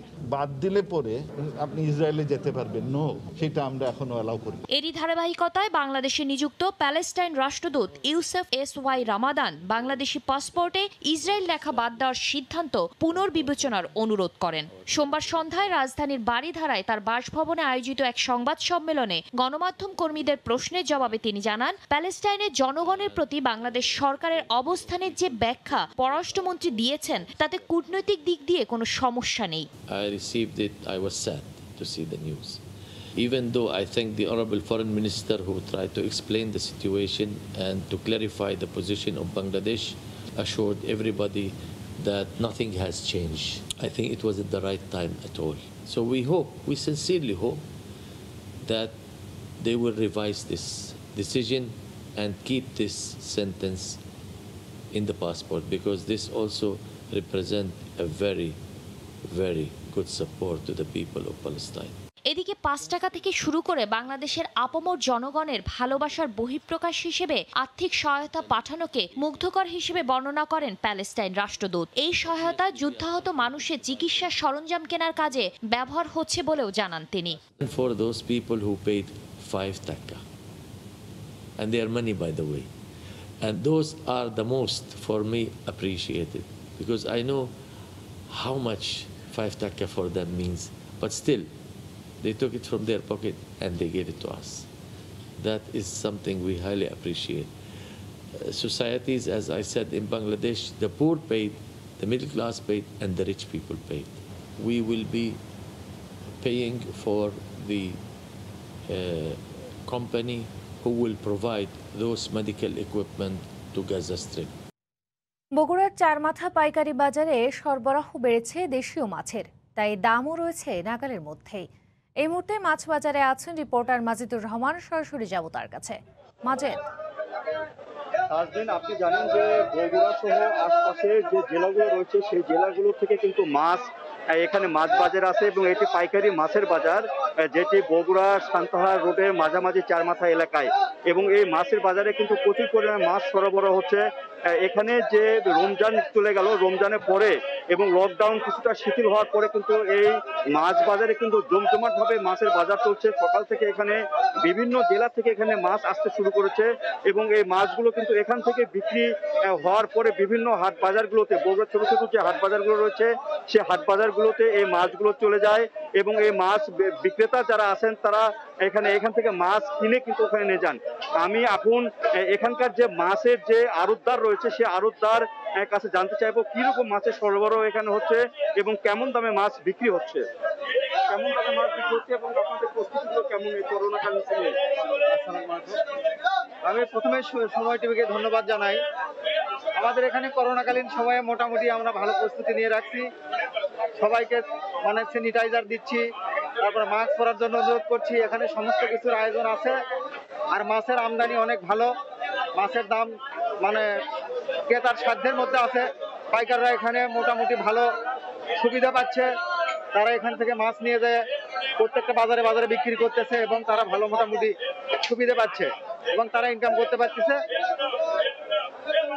এখানে আড়তদার যিনি বললেন যে এখানে প্রচুর পরিমাণে মাছ আসছে, এবং এখানে যে মাছগুলো হচ্ছে সে মাছগুলো বিভিন্ন স্থানে সরবরাহ হয়ে থাকে, এবং স্বাস্থ্যবিধি মেনে কিন্তু এখানে মাছের বাজার করা হচ্ছে। আমি যদি এখন এখানে একজন ক্রেতার কাছে যাই, তিনি কি বলছেন যে এখানে মাছগুলো আপনারা কত দামে মাছ কিনছেন এবং কোথায় মাছগুলো বিক্রি করছেন?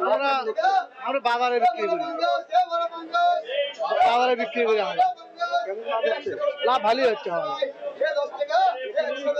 ছোট ছোট পাইকারি যারা ক্রেতা রয়েছেন তারা যেটি বলছেন এখান থেকে তারা মাছ কিনছেন এবং বিভিন্ন বাজারগুলোতে বিক্রি করছেন, সেই মাছগুলোতে তাদের লাভ মোটামুটি ভালো টিকছে।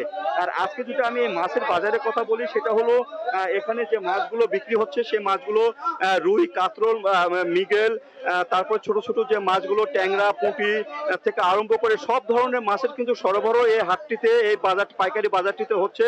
এবং এই পাইকারি বাজারে আজকে মাছের দর যদি বলি, সেটা হলো এখানে রুই মাছ, যেটি 1 থেকে 1.5 কেজি ওজনের রুই কাতলা, সে মাছগুলো বিক্রি হচ্ছে 200 থেকে 300 টাকার মধ্যে।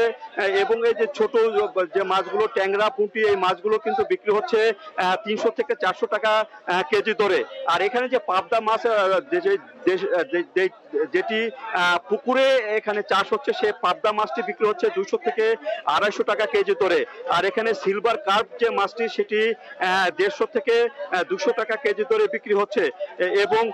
এবং এই যে মাছগুলো, সেই মাছগুলো কিন্তু বিভিন্ন স্থান থেকে এখানে এসে থাকে এবং পাইকারি ভাবে এই মাছগুলো বিক্রি হয়ে থাকে। এবং এই মাছগুলো এখান থেকে কেনার পরে তারা বিভিন্ন হাট বাজারে বিক্রি করে। এবং যারা এখানে পাইকারি যারা ক্রেতা, তারা যেটি বলছেন সেটি হলো এই মাছগুলো কেনার পরে তারা বিভিন্ন বাড়ি বাড়ি এবং বিভিন্ন হাট বাজারে বিক্রি করছেন। এবং তাতে এই সময় যে মাছের দর, সেই মাছের দরে কিন্তু তারা মোটামুটি ভালোই লাভ করছেন। এবং এখানে যে এখন যে মাছের যে পাইকারি, সে পাইকারি বাজারে কিন্তু প্রচুর পরিমাণে মাছের সরবরাহ হচ্ছে। এবং এই সরবরাহের কারণে কিন্তু দামটা কিন্তু আগের তুলনায় একটু কমেছে। রোজার সময় যে মাছের দামটি ছিল, সে দামের তুলনায় কিন্তু মাছের দাম এখানে একটু কমেছে। এবং বিভিন্ন জলাশয় থেকে এই মাছগুলো এসে থাকে। এখানে পাশে যে যমুনা নদী রয়েছে, তাছাড়া এখানে মাছের যে চাষ রয়েছে, বিশেষ করে মৎস্য উপজেলা বলে খ্যাত কাহালু উপজেলা, কাহালু উপজেলা এবং দুপচাচিয়া উপজেলা, আদমদিঘি উপজেলা, এই আদমদিঘি উপজেলা থেকে প্রচুর পরিমাণে মাছের সরবরাহ কিন্তু এখানে হয়ে থাকে। এছাড়া পার্শ্ববর্তী নওগাঁ, জয়পুরহাট এবং সিরাজগঞ্জ, যশোর, এমনকি রাজশাহী থেকে এখানে প্রচুর পরিমাণে এখানে মাছ এখানে আসে। এবং এখানে মাছের একটি বড় পাইকারি বাজার এই আড়তটিতে। এবং এই আড়তটি থেকে মাছ কিন্তু যে বিক্রি হয় এবং এর প্রচুর পরিমাণে এখানে মাছের বিক্রি হয় এবং প্রচুর পরিমাণে এখানে মাছ আসে। তো এখানে প্রত্যেক দিনের যে মাছের বিক্রি, সেই মাছের বিক্রি প্রায় 1,50,00,000 টাকা থেকে 1 কোটি টাকা পর্যন্ত ছেড়ে যায়। তো এই ছিল মাছ বাজারের, বগুড়া মাছ বাজার থেকে সর্বশেষ তাজনীন। বগুড়ার চারমাথা পাইকারি মাছ বাজার থেকে আমাদের সঙ্গে সরাসরি যুক্ত ছিলেন রিপোর্টার মাজিদুর রহমান। করোনা মহামারীর মধ্যেই আবাসিক ও বাণিজ্যিক পর্যায়ে প্রতি ইউনিটে পানির দাম 5% হারে বাড়িয়েছে ঢাকা ওয়াসা। সোমবার ওয়াসার বোর্ড সভায় এই সিদ্ধান্ত নেওয়া হয়, যা কার্যকর হবে আগামী 1 জুলাই থেকে। বোর্ড সভায় যুক্তরাষ্ট্র থেকে অনলাইনে অংশ নেন সংস্থাটির ব্যবস্থাপনা পরিচালক এমডি তাকসিম এ খান। ওয়াসার এমডি গত এপ্রিল থেকে 3 মাসের ছুটিতে যুক্তরাষ্ট্রে অবস্থান করছেন। সেখান থেকে তিনি ওয়াসার নীতি নির্ধারণী বিভিন্ন বিষয়ে ফোন ও অনলাইনে তদারকি করছেন। ওয়াসার বোর্ড সূত্র বলছে, পানির দাম বাড়াতে শুরু থেকেই তাকসিম সবচেয়ে তৎপর ছিলেন। নতুন দর অনুযায়ী আবাসিক গ্রাহকদের প্রতি 1000 লিটার পানির দাম দাঁড়াবে 15 টাকা 18 পয়সা। বর্তমানে 1000 লিটার পানির দাম 14 টাকা 46 পয়সা। নতুন দাম কার্যকর হলে বাণিজ্যিক সংযোগের ক্ষেত্রে প্রতি 1000 লিটার পানির দাম দিতে হবে 42 টাকা, যা আগে ছিল 40 টাকা। 2009 সালের পর গত 13 বছরে এই নিয়ে 14 বার পানির দাম বাড়ানো হলো। ভোরের সময় আরও থাকছে, আজ জাতীয় কবির 122তম জন্মবার্ষিকী। করোনার কারণে নেই আনুষ্ঠানিক আয়োজন। নজরুল গবেষণায় অবদান রাখছে ময়মনসিংহের জাতীয় কবি কাজী নজরুল ইসলাম বিশ্ববিদ্যালয়।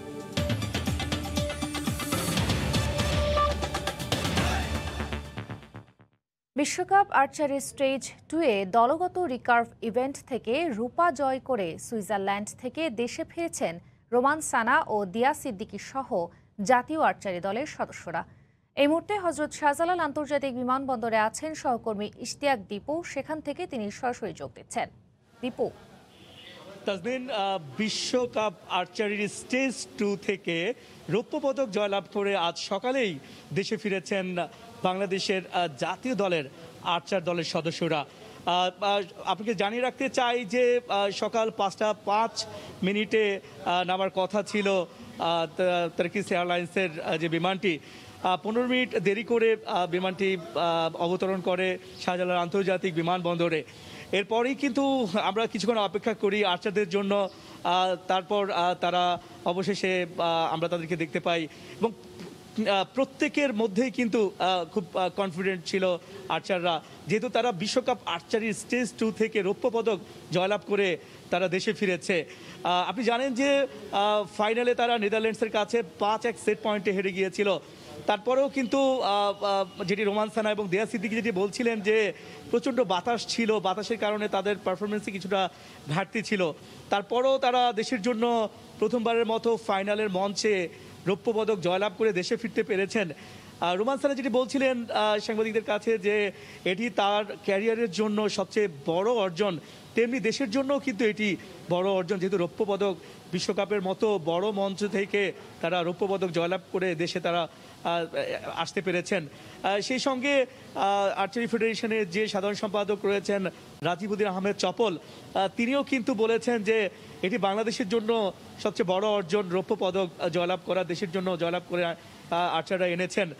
আপনি জানেন যে সুইজারল্যান্ডের লুজানে 22টি দল মিক্সড রিকার্ভ ইভেন্টে অংশ নিয়েছিল। সেই 22টি দল থেকে বাংলাদেশ দল দ্বিতীয় হয়েছে এবং দ্বিতীয় হয়ে তারা রৌপ্য পদক জয়লাভ করে এনেছে বাংলাদেশের জন্য। এবং আপনি জানেন যে আগামী জুন মাসের মাঝামাঝিতে ফ্রান্সে বিশ্বকাপ আর্চারি যে বিশ্বকাপ স্টেজ 3 যেটি ফ্রান্সের প্যারিসে অনুষ্ঠিত হবে জুনের মাঝামাঝি, তার জন্য তারা এখন থেকে তারা প্রস্তুতি নেবে এবং এখানে হয়তো তারা গোল্ড জিততে পারেনি, স্বর্ণপদক জিততে পারেনি, কিন্তু স্টেজ 3-তে গিয়ে তারা স্বর্ণপদক জিতবে, এটাই কিন্তু তাদের টার্গেট, সেটা কিন্তু তারা কিন্তু জানিয়েছেন। এবং প্রত্যেকে কিন্তু খুবই আত্মবিশ্বাসী ছিলেন। রোমান সানা, দিয়া সিদ্দিকী সহ অন্যান্য যারা আর্চার ছিলেন সবাই কিন্তু খুবই উচ্ছ্বসিত যে বাংলাদেশের জন্য রৌপ্য পদক বয়ে আনতে পেরেছেন। তো সবাই এরই মধ্যে তারা কোয়ারেন্টিনে চলে গিয়েছেন আহসানুল্লাহ মাস্টার স্টেডিয়ামে। তো এই ছিল সবশেষ আমার কাছে তাজনিন, শাহজালাল আন্তর্জাতিক বিমানবন্দর থেকে। রৌপ্য পদক নিয়ে দেশে ফিরেছে বাংলাদেশ আর্চারি দল। সে বিষয়ে বিস্তারিত জানাতে শাহজালাল আন্তর্জাতিক বিমানবন্দর থেকে আমাদের সঙ্গে যুক্ত হয়েছিলেন সহকর্মী ইশতিয়াক দীপু। দীর্ঘদিন পর লকডাউনের মাঝে রেস্তোরাঁ খুলে দেওয়ায় সিলেটের মানুষের মধ্যে স্বস্তি ফিরেছে। স্বাস্থ্যবিধি মেনে রেস্তোরাঁগুলোতে খাবার পরিবেশন করা হচ্ছে, এতে মালিক কর্মচারী সবাই খুশি। আর গ্রাহকদের দাবি স্বাস্থ্যবিধি যাতে মনিটরিং করা হয়। ইকরামুল কবিরের রিপোর্ট, ছবি তুলেছেন দিগেন সিংহ। সরকার মহোদয় আমাদেরকে এই সুযোগ দেওয়াতে আমরা অত্যন্ত আনন্দিত। আমাদের স্টাফ খুব খুশি, তারা খুব কষ্টের মধ্যে দিন কাটাইছে। খুলে দেওয়ার ঘোষণার আগের রাত থেকে প্রস্তুতি শেষে সোমবার ভোর থেকে সিলেটের রেস্তোরাঁগুলো খুলে দেওয়া হয়। দীর্ঘদিন পর রেস্তোরাঁ খোলায় মালিক কর্মচারীদের মধ্যে দেখা যায় উৎফুল্ল ভাব। এই কদিনের ক্ষতি পুষিয়ে ঘুরে দাঁড়ানোর ইচ্ছে ব্যক্ত করে সরকারকে ধন্যবাদ জানাতে বলেননি তারা। আমরা খুব আনন্দিত, আমাদের রেস্টুরেন্ট খোলা হয়, তাই নিয়ে আমরা সরকারের প্রতি খুব কৃতজ্ঞ। সিলেট নগরীর পানশি 5 ভাইয়ের মতো বড় রেস্তোরাঁগুলোতে 300-র মতো কর্মচারী কাজ করেন। অনেকদিন ধরে আমরা বেকার আছি, অনেক সমস্যা আছে, ফ্যামিলিতে অনেক প্রবলেম আছে, তাই জন্য আবার আসছি। মানে অনেক ভালো হয়েছে দোকানটা খোলার জন্য।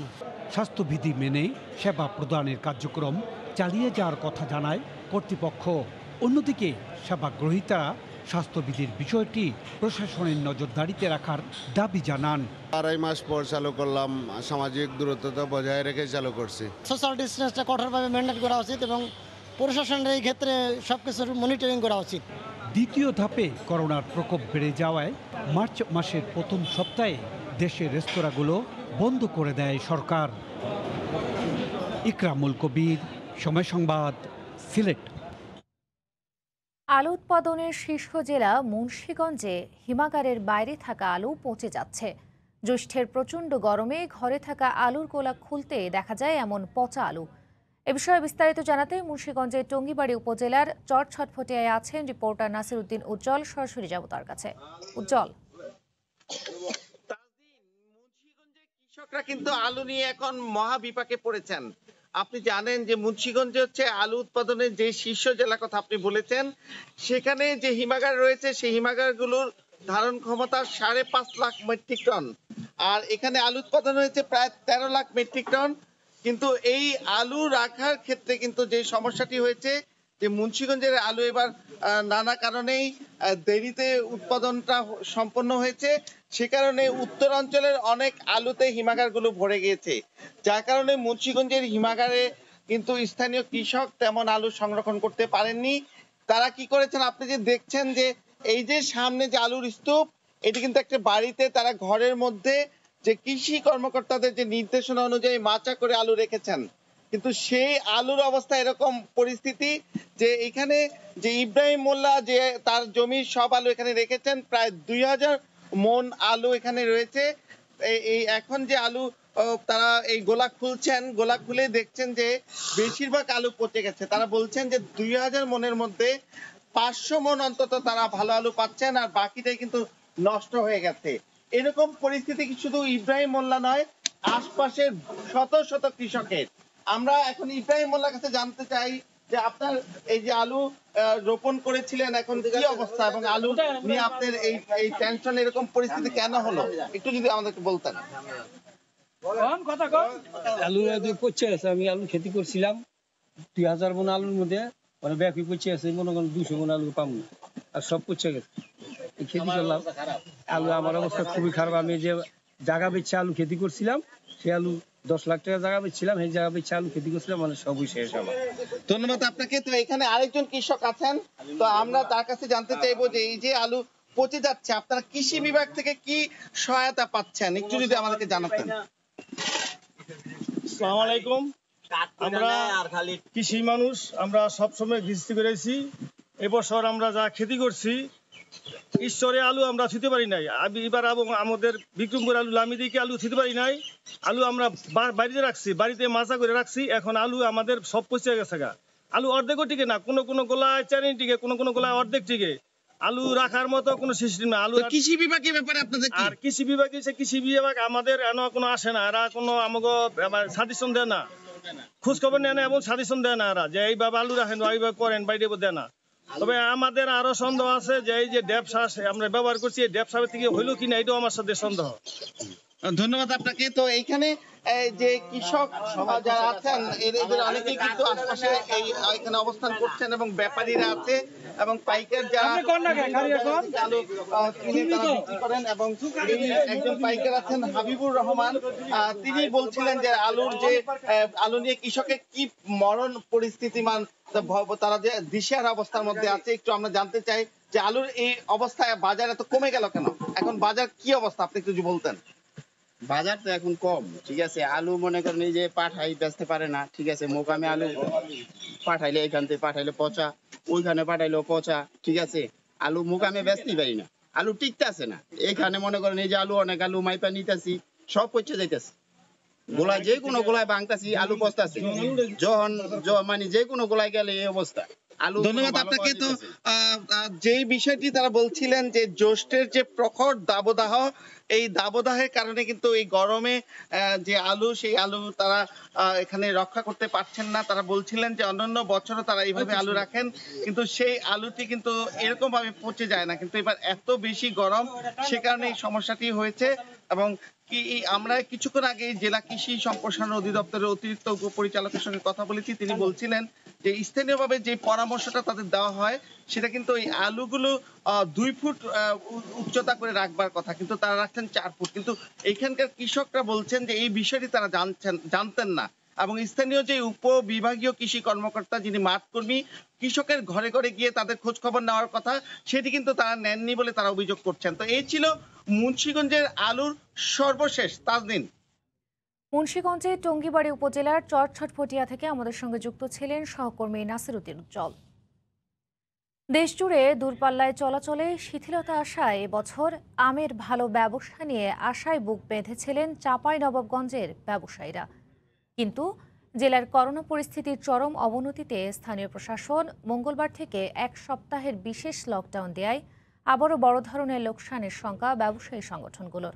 তবে জেলা প্রশাসন বলছে আমের বাজারজাত নিশ্চিতে সব ধরনের ব্যবস্থা নেওয়া হবে।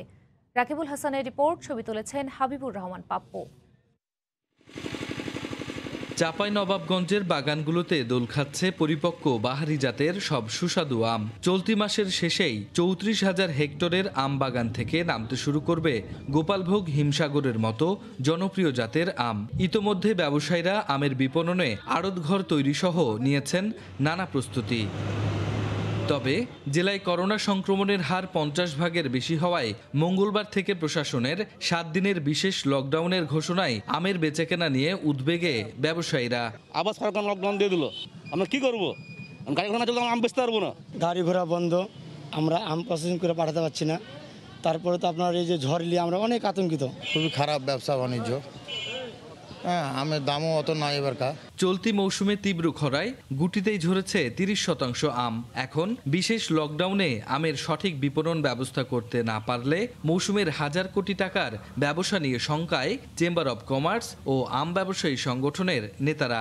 এবছর যদি ক্ষতির মধ্যে আম চাষিরা পড়ে, তাহলে আমাদের ভবিষ্যতে আম ব্যবসায়ীদের এবং আম চাষের উপরে আমাদের উৎসাহ অনেকে হারিয়ে ফেলবে। প্রত্যন্ত অঞ্চলে যদি আমগুলো ঠিক মতন সঠিকভাবে পৌঁছাতে না পারে, তাহলে কিন্তু ভবিষ্যতে আম চাষিরা হতাশাগ্রস্ত হবে। তবে জেলা প্রশাসক জানান, ট্রেন, ট্রাক ও কুরিয়ারে আম বাজারজাতের উদ্যোগ নেওয়া হবে। আম পরিবহনের সাথে জড়িত যে সকল গ্রামে গঞ্জে যে সকল ভ্যান আছে ওইগুলো চলতে পারবে। আম পাড়ার সঙ্গে যারা জড়িত তারা বাগানে কাজ করতে পারবে। আম পরিবহনের স্বাভাবিক নিয়মে যা যা আছে সবই চলবে। চলতি মৌসুমে জেলায় 3.25 লাখ মেট্রিক টন আমের উৎপাদন হবে বলে আশা কৃষি বিভাগের, যার বাজার মূল্য প্রায় 1,500 কোটি টাকা। রাকিবুল হাসান, সময় সংবাদ, চাঁপাইনবাবগঞ্জ। জাতীয় কবি কাজী নজরুল ইসলাম স্মৃতি বিজড়িত কুমিল্লায় কবির 122তম জন্মদিন ও কবির কুমিল্লা আগমনের 100 বছর পূর্তি করোনার কারণে ঘটা করে পালিত হচ্ছে না। নজরুলকে কুমিল্লায় সমৃদ্ধ করতে 2015 সালে নজরুল ইনস্টিটিউট কেন্দ্র স্থাপিত হয়। 1921 সাল থেকে 1924 সাল পর্যন্ত কবি নজরুল ইসলাম কুমিল্লায় এসেছেন 5 বার। কুমিল্লায় কাটানো 11 মাস সময়ে কবি লিখেছেন অনেক গান ও কবিতা। কুমিল্লার রানীর দিঘির পাড়ে বসে তিনি লিখেছেন কবিতা মাধবীলতা দোলে। ব্রিটিশ বিরোধী আন্দোলনে কুমিল্লার রাজগঞ্জে দ্রোহের গান গেয়ে আটক হন নজরুল। সকালে নজরুল স্মৃতিফলকে ফুল দিয়ে শ্রদ্ধা জানানো হবে।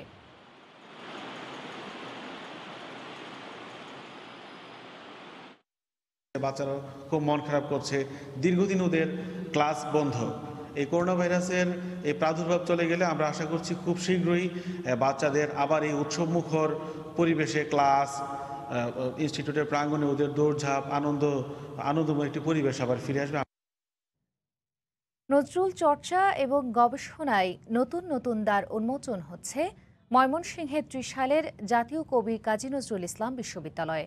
এখানে শিক্ষার্থীদের বাধ্যতামূলক পড়তে হয় 100 নম্বরের নজরুল স্টাডিজ।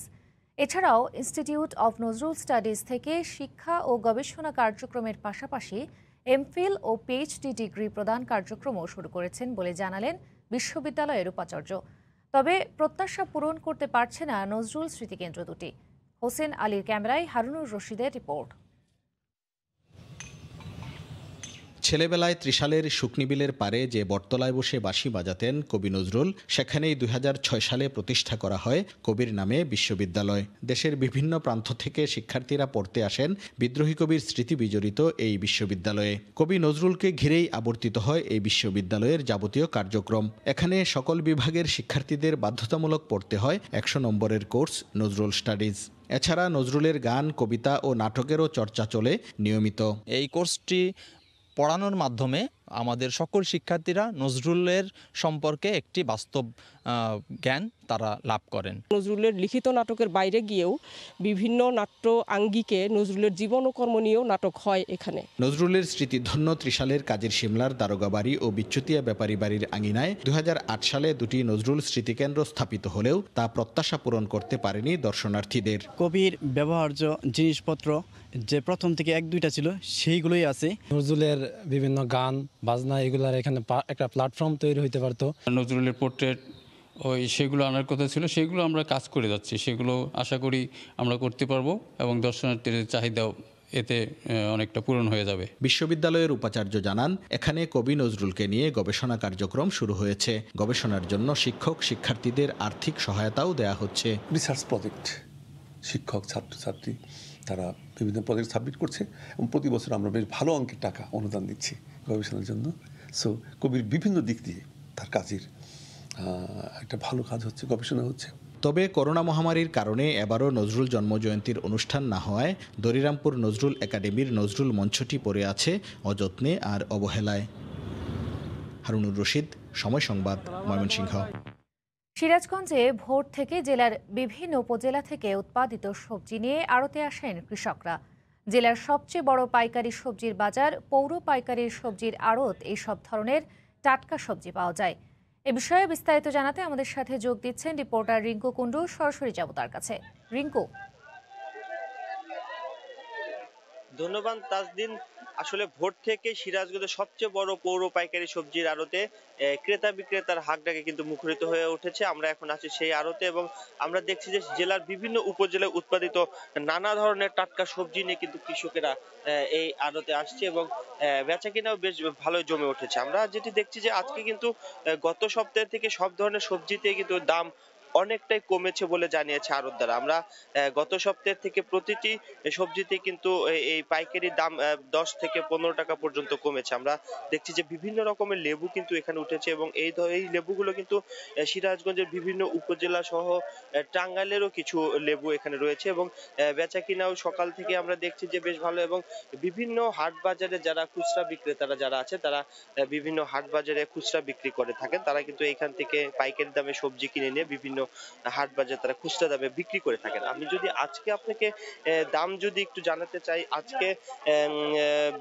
আলু বিক্রি হচ্ছে 12 থেকে 16 টাকা কেজি দরে, মরিচ বিক্রি হচ্ছে 15 থেকে 20 টাকা, আদা 60 টাকা, পটল 15 থেকে 20 টাকা, ঢেঁড়স বিক্রি হচ্ছে 20 টাকা কেজি দরে, বেগুন বিক্রি হচ্ছে 15 থেকে 20 টাকা কেজি দরে, শসা বিক্রি হচ্ছে 15 থেকে 20 টাকা কেজি দরে এবং এইগুলো কিন্তু সবগুলো কিন্তু আসলে পাইকারি দামে বিক্রি হচ্ছে। কারণ আপনাকে একটু জানিয়ে রাখি যে এই পৌর আড়তে কিন্তু আসলে খুচরা দামে কোনো সবজি বিক্রি হয় না এবং সবগুলো কিন্তু আসলে পাইকারি দামে এখানে বিক্রি হয়। আমি আরেকটু জানাই যে এইখানে সর্বনিম্ন কিন্তু 5 কেজি নিচে কোনো সবজি বিক্রি করা হয় না। এই আড়তের একটি নিয়ম রয়েছে যে ক্রেতাই আসুক না কেন তাদের কিছু কিছু 5 কেজির নিচে কিন্তু আসলে বিক্রি করা যাবে না। আমি একটু জানিয়ে রাখি যে এইখানে মোট 100টি দোকান রয়েছে এবং প্রতিদিন প্রায় 20 থেকে 30 লাখ টাকা সবজি কিন্তু কেনা বেচা হয় এবং আজকে আমরা বাজারে যেটি দেখছি যে সকাল থেকেই কিন্তু পণ্য সরবরাহ অনেকটাই বেশি এবং চাহিদা কিন্তু অনেকটাই কম।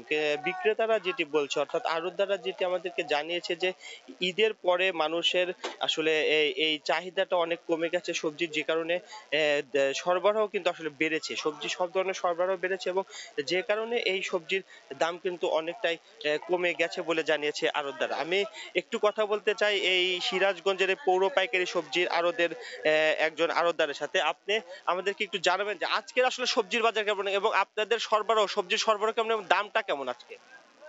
আজকের দাম হলো সবকিছু দামই কম, আর দাম কম থাকার কারণ হলো আপনার ঈদের সময় মানুষ পর্যাপ্ত পরিমাণ কিনছে। ঈদের আগে এই পর্যাপ্ত পরিমাণ কেনার কারণে আসলে এই পণ্য সরবরাহ বেশি আমাদের কাঁচামালের, এই কারণে আসলে দামটা কম। কোনো কাস্টমার নাই, কাস্টমার না থাকার কারণে আসলে সবকিছুর দামটা আসলে কমে গেছে। যে জিনিসটা ছিল আপনার ঈদের আগে আপনার মরিচ ছিল আপনার 60 টাকা কেজি, আজকে মরিচের দাম হলো আপনার 25 থেকে 28 টাকা আর 15 টাকা কেজি মরিচ পাওয়া যাচ্ছে আজকে, কারণ আজকে কাস্টমার নাই। কাস্টমার না থাকার কারণে আসলে দামটা কমে গেছে সবকিছু। জি তাজদিন, আপনি শুনছিলেন যে একজন আড়তদার কিন্তু বলছিলেন যে ঈদের পরে মানুষের ক্রেতাদের যেহেতু ঈদের তারা অতিরিক্ত কেনাকাটা করেছিল সেই অনুপাতে কিন্তু আসলে সবজির চাহিদা বাজারে অনেকটাই কম এবং সরবরাহ সব ধরনের সবজি কিন্তু আমরা দেখছি যে আজকে এই কাঁচা সবজির আড়তে কিন্তু সব ধরনের সবজি সরবরাহ বেড়েছে এবং বিভিন্ন জায়গায় উৎপাদিত কৃষকেরা তাদের টাটকা সব ধরনের সবজি কিন্তু এই আড়তে নিয়ে আসছে এবং আমরা দেখছি যে এখন পর্যন্ত কেনাবেচা চলছে এবং এই কেনাবেচা কিন্তু সকাল 7টা থেকে শুরু করে সকাল 9টা পর্যন্ত কিন্তু আসলে চলে এবং এই আড়তে মোট 100টি দোকান রয়েছে এবং প্রতিটি দোকানেই কিন্তু ক্রেতা বিক্রেতার ভিড় আমরা লক্ষ্য করছি এবং বিভিন্ন উপজেলা থেকে কিন্তু আসলে ক্রেতারা এসেছেন, তারা এই সবজিগুলো কিনে নিয়ে যাচ্ছেন এবং এই অঞ্চলে অর্থাৎ সিরাজগঞ্জের বিভিন্ন উপজেলায় যে সকল সবজি উৎপাদিত হয় আপনাকে একটু জানিয়ে রেখে যে বিশেষ করে চরাঞ্চলে কিন্তু আমাদের এই সিরাজগঞ্জের বেশ সবজি উৎপাদিত হয় এবং এই সবজিগুলো কিন্তু ফরমালিন মুক্ত এবং টাটকা এবং আড়তদাররা যেটি বলছে যে এইখানে আজকে কেনা বেচা আসলে খুব একটা ক্রেতাদের চাহিদা না থাকলেও সব ধরনের সবজি কিন্তু সরবরাহ এবং বেড়েছে এবং যে কারণে সব ধরনের সবজির দামই কিন্তু অনেক কমই বলে জানিয়েছে আড়তদাররা। তো এই ছিল সিরাজগঞ্জের সবজি বাজার থেকে আমার কাছে সর্বশেষ খবর। তাজদিন। সিরাজগঞ্জ পৌর পাইকারি সবজির আড়ত থেকে আমাদের সঙ্গে যুক্ত হয়েছিলেন রিপোর্টার রিঙ্কু কুন্ডু। বিশ্বে সোমবার করোনায় আক্রান্ত 4,33,000 আর মারা গেছেন 8,500। এর মধ্যে ভারতেই একদিনে করোনায় মৃত্যু হয়েছে ৩,৪৯৮ জনের, আক্রান্ত প্রায় ২ লাখ মানুষ। গেল কয়েক মাসের মতো ভারত সোমবারও বিশ্বের সর্বোচ্চ মৃত্যু ও আক্রান্তের দেশ। করোনার আতঙ্ক না কমার মধ্যে দেশটিতে ব্ল্যাক ও হোয়াইট ফাঙ্গাসের সংক্রমণ নতুন করে উদ্বেগ বাড়াচ্ছে। পশ্চিমবঙ্গে ব্যাপক হারে ছড়িয়েছে এই নতুন রোগ। এদিকে যুক্তরাষ্ট্রে একেবারে কমে এসেছে করোনার প্রকোপ। মৃত্যু হয়েছে অন্তত ৩০০ জনের, আক্রান্ত ১৭,০০০-এর মতো। ব্রাজিলে শনাক্ত ৩৮,০০০ প্রায়, আর মারা গেছেন ৮৫০। এদিকে ইউরোপের দেশগুলোতেও কমেছে সংক্রমণ।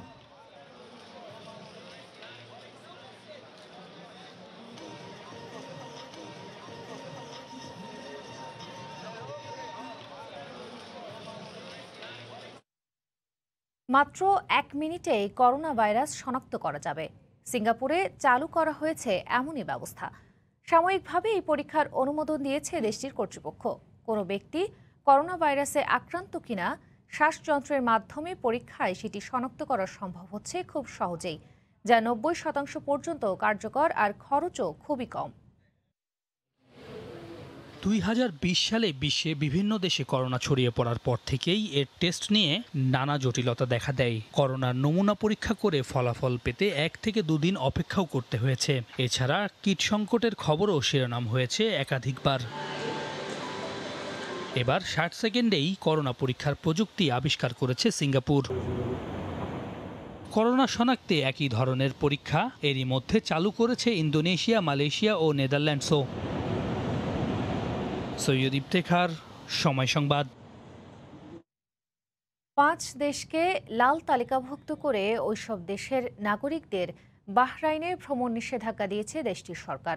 ভারতীয় ভ্যারিয়েন্ট ছড়িয়ে পড়ার কারণে ভারতের পাশাপাশি এর প্রতিবেশী দেশ বাংলাদেশ, পাকিস্তান, শ্রীলঙ্কা ও নেপালকে লাল তালিকাভুক্ত করে ভ্রমণ নিষিদ্ধ করা হয়েছে। তবে বাহরাইনের নাগরিক ও সেখানে স্থায়ীভাবে বসবাসের অনুমতিপ্রাপ্ত অভিবাসীরা এই নিষেধাজ্ঞার আওতায় পড়বেন না। তবে তাদের ক্ষেত্রেও বিমানে ওঠার আগে তাদের পিসিআর টেস্টের রিপোর্ট জমা দিতে হবে এবং বাহরাইনে পৌঁছে ১০ দিনের কোয়ারেন্টাইনে থাকার শর্ত দিয়েছে কর্তৃপক্ষ। এছাড়া সতর্কতা হিসেবে অন্যান্য দেশের নাগরিকরা যারা ভ্যাকসিন নিয়েছেন এবং যারা নেননি প্রত্যেককেই দেশটিতে ভ্রমণের ক্ষেত্রেও ১০ দিনের কোয়ারেন্টাইনে থাকতে হবে।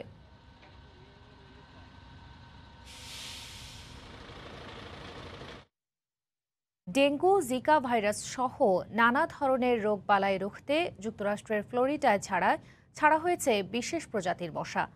জিন বদলে দেয়া এসব মশা নিয়ে পরিবেশবাদী সংগঠনগুলোর জোর প্রতিবাদ সত্ত্বেও ফ্লোরিডায় এই পাইলট প্রকল্প চালু হয়েছে। স্বল্প সময়ে পরিস্থিতির আশানুরূপ উন্নতি হচ্ছে বলে দাবি কর্তৃপক্ষের। এ যেন কাঁটা দিয়ে কাঁটা তোলার মতো অবস্থা। বিভিন্ন ধরনের রোগ ছড়ায় মশা থেকে। ক্ষতিকর রোগ ছড়ানো মশাকে মারতে যুক্তরাষ্ট্রের ফ্লোরিডায় ছাড়া হয়েছে বিশেষ ধরনের মশা। ধাপে ধাপে ৭৫ কোটি জিন বদলে দেয়া মশা ছাড়ার পরিকল্পনা রয়েছে কর্তৃপক্ষের। ডেঙ্গু ও জিকার মতো প্রাণঘাতী রোগ বহন করা মশার সংখ্যা কমাতেই এই ধরনের জেনেটিক্যালি মডিফাইড মশা ছাড়ার ব্যবস্থা করা হয়েছে। পাত্রে আমরা মশার ডিম ছেড়ে দিচ্ছি। ১ থেকে ২ সপ্তাহের মধ্যে তা থেকে মশা জন্ম নিচ্ছে, যা দ্রুত ছড়িয়ে পড়ছে পরিবেশে। পুরো বিষয়টি পর্যবেক্ষণ করা হচ্ছে খুব সুনিপুণভাবে। জিন বদলে দেয়া মশা নিয়ে পরিবেশবাদী সংগঠনগুলোর জোর প্রতিবাদ সত্ত্বেও ফ্লোরিডায় এই মশার প্রকল্প সবুজ সংকেত পায়। পরিবেশবাদীদের দাবি, জিন বদলে দেয়া এসব মশা বাস্তুসংস্থানের সম্ভাব্য ক্ষতির কারণ হয়ে দাঁড়াতে পারে। এসব মশার কারণে হাইব্রিড কীটনাশক প্রতিরোধী মশাও জন্ম নিতে পারে। ব্রাজিলে এ ধরনের মশা ব্যবহার করে সফলতা মিলেছে, তাই ফ্লোরিডাতেও চালু হয়েছে এটি। কয়েকদিনের মধ্যে টেক্সাসেও এ ধরনের মশা ছাড়ার পরিকল্পনা রয়েছে কর্তৃপক্ষের। সৈয়দ ইফতেখার, সময় সংবাদ। নানা নাটকীয়তার পর অবশেষে প্রথম নারী প্রধানমন্ত্রী পেলেন দ্বীপরাষ্ট্র সামোয়া। ২২ বছর ধরে শাসনে থাকা প্রধানমন্ত্রীকে নির্বাচনে হারিয়ে নতুন প্রধানমন্ত্রী নির্বাচিত হন ফিমে নাওমি মাতাআফা। কিন্তু তার শপথ অনুষ্ঠানের আগে নির্বাচনে পরাজিত দলের লোকজন পার্লামেন্ট ভবনে তালা ঝুলিয়ে দেন। ফলে বাইরের একটি তাঁবুতেই শপথ নিতে বাধ্য হন দেশটির প্রথম নারী প্রধানমন্ত্রী ও তার প্রশাসনের অন্যান্য সদস্যরা। মাসখানেকের রাজনৈতিক নাটকীয়তার পর প্রথম নারী প্রধানমন্ত্রী পেল প্রশান্ত মহাসাগরের ছোট্ট দ্বীপরাষ্ট্র সামোয়া। তবে সোমবার পার্লামেন্টে প্রধানমন্ত্রী হিসেবে ফিমে নাওমি মাতা আফার শপথ নেয়ার কথা থাকলেও সে অনুষ্ঠান নিয়ে সৃষ্টি হয় আরেক নাটকীয়তা। তিনি প্রধান বিচারপতিকে সঙ্গে নিয়ে সেখানে পৌঁছানোর আগেই নির্বাচনে হেরে যাওয়া প্রধানমন্ত্রী ও তার দলবল নাওমিকে শপথ নিতে বাধা দেওয়ার জন্য পার্লামেন্ট ভবনে তালা দেন। ফলে নাওমি ও তার দলের নির্বাচিত নেতারা জড়ো হন পার্লামেন্ট গার্ডেনের একটি ক্যাম্পে। সেখানেই নাওমি প্রধানমন্ত্রী হিসেবে শপথ নেন। এরপর একে একে অন্যদেরও শপথ পড়ানো হয়। 1980-র দশক থেকে রাজনীতিতে সক্রিয় নাওমি এর আগে উপপ্রধানমন্ত্রীর দায়িত্ব পালন করেছেন। এছাড়াও তিনি দেশটির প্রথম প্রধানমন্ত্রীর মেয়ে। তবে শুধুমাত্র উত্তরাধিকারের জায়গা থেকেই নয়, বরং মানুষের জন্য কাজ করার ক্ষেত্রেও তার সুনাম দীর্ঘদিনের। এদিকে 22 বছর ধরে দেশটি শাসন করে এসেছেন তুলেইপা সাইলেলে মালিয়েলেওই। দীর্ঘ সময় ধরে ক্ষমতায় থাকা প্রধানমন্ত্রীদের তালিকায় বিশ্বে মালিয়েলেওইয়ের অবস্থান দ্বিতীয়। গত বছরে সামোয়ার নির্বাচনে মালিয়েলেওইকে হারিয়েছেন বিরোধী দল ফার্স্ট পার্টির নেত্রী নাওমি, কিন্তু এ পরাজয় মেনে নেননি মালিয়েলেওই। নির্বাচনে হাড্ডাহাড্ডি লড়াইয়ের পর পুনর্নির্বাচন হওয়া নিয়ে 1 মাসের সংকটের অবসান ঘটিয়ে সামোয়ার সুপ্রিম কোর্ট কয়েকদিন আগে ফিমে নাওমি মাতা আফার জয়ের পক্ষে রায় দেওয়ার পরও মালিয়েলেওই কোর্টের পদত্যাগের আদেশ উপেক্ষা করেন। মাত্র 2 লাখ মানুষের দেশ সামোয়ায় গত 4 দশক ধরে নির্বাচনে জিতে এসেছে মূলত একটি রাজনৈতিক দল হিউম্যান রাইটস প্রোটেকশন পার্টি। তাই এবার নতুন প্রধানমন্ত্রী নাওমির আগমনকে গণতন্ত্রের নতুন যুগের শুরু হিসেবেই দেখছেন পর্যবেক্ষকরা। সৃষ্টি ঘটক, সময় সংবাদ। আয়ারল্যান্ডে ওয়ার্ক পারমিট ভিসায় অনেক বাংলাদেশের কর্মসংস্থানের সুযোগ থাকলেও কেবল দূতাবাস না থাকায় অনেক জটিলতায় পড়তে হচ্ছে তাদের। বাংলাদেশি ব্যবসায়ীদের অনেকেই ব্যবসা টিকিয়ে রাখতেও হিমশিম খেতে হচ্ছে। দেখা দিয়েছে তীব্র শ্রমিক সংকট। আয়ারল্যান্ড থেকে সৈয়দ জুয়েলের রিপোর্টে বিস্তারিত। আয়ারল্যান্ডে 2006 সাল পর্যন্ত অনেক বাংলাদেশি বৈধভাবে এসেছেন। তাদের অধিকাংশই কারিশিল্পের সঙ্গে সংশ্লিষ্ট। 2006-এর পর হাতে গোনা কিছু ওয়ার্ক পারমিট হলেও প্রয়োজনের তুলনায় যা অপ্রতুল। কিন্তু আয়ারল্যান্ডে এই কারিশিল্প থেকে শুরু করে আরো অনেক শিল্পে বাংলাদেশিদের আসার অনেক সুযোগ রয়েছে, কিন্তু একটি দূতাবাস না থাকায় তা সম্ভব হচ্ছে না। এতে পিছিয়ে পড়ছেন বাংলাদেশিরা। যেহেতু বাংলাদেশে কোনো আইরিশ দূতাবাস নেই, তাই ভারতে আবেদন করতে হয় যে কোনো ভিসার জন্য। এক্ষেত্রে সঠিক কাগজপত্র থাকার পরও অনেক ভিসাই ভারত থেকে দেয়া হয় না, এমন অভিযোগ রয়েছে বিস্তর। এতে বাংলাদেশ থেকে শ্রমিক নিয়ে আসতে পারছেন না ব্যবসায়ীরা।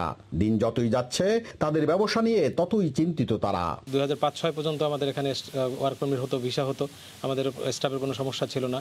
এক পর্যায়ে এখন এমন পর্যায়ে পুচ্ছে যে আমাদের এখানে এখন ওয়ার্ক পারমিট হয় না, ভিসা হয় না।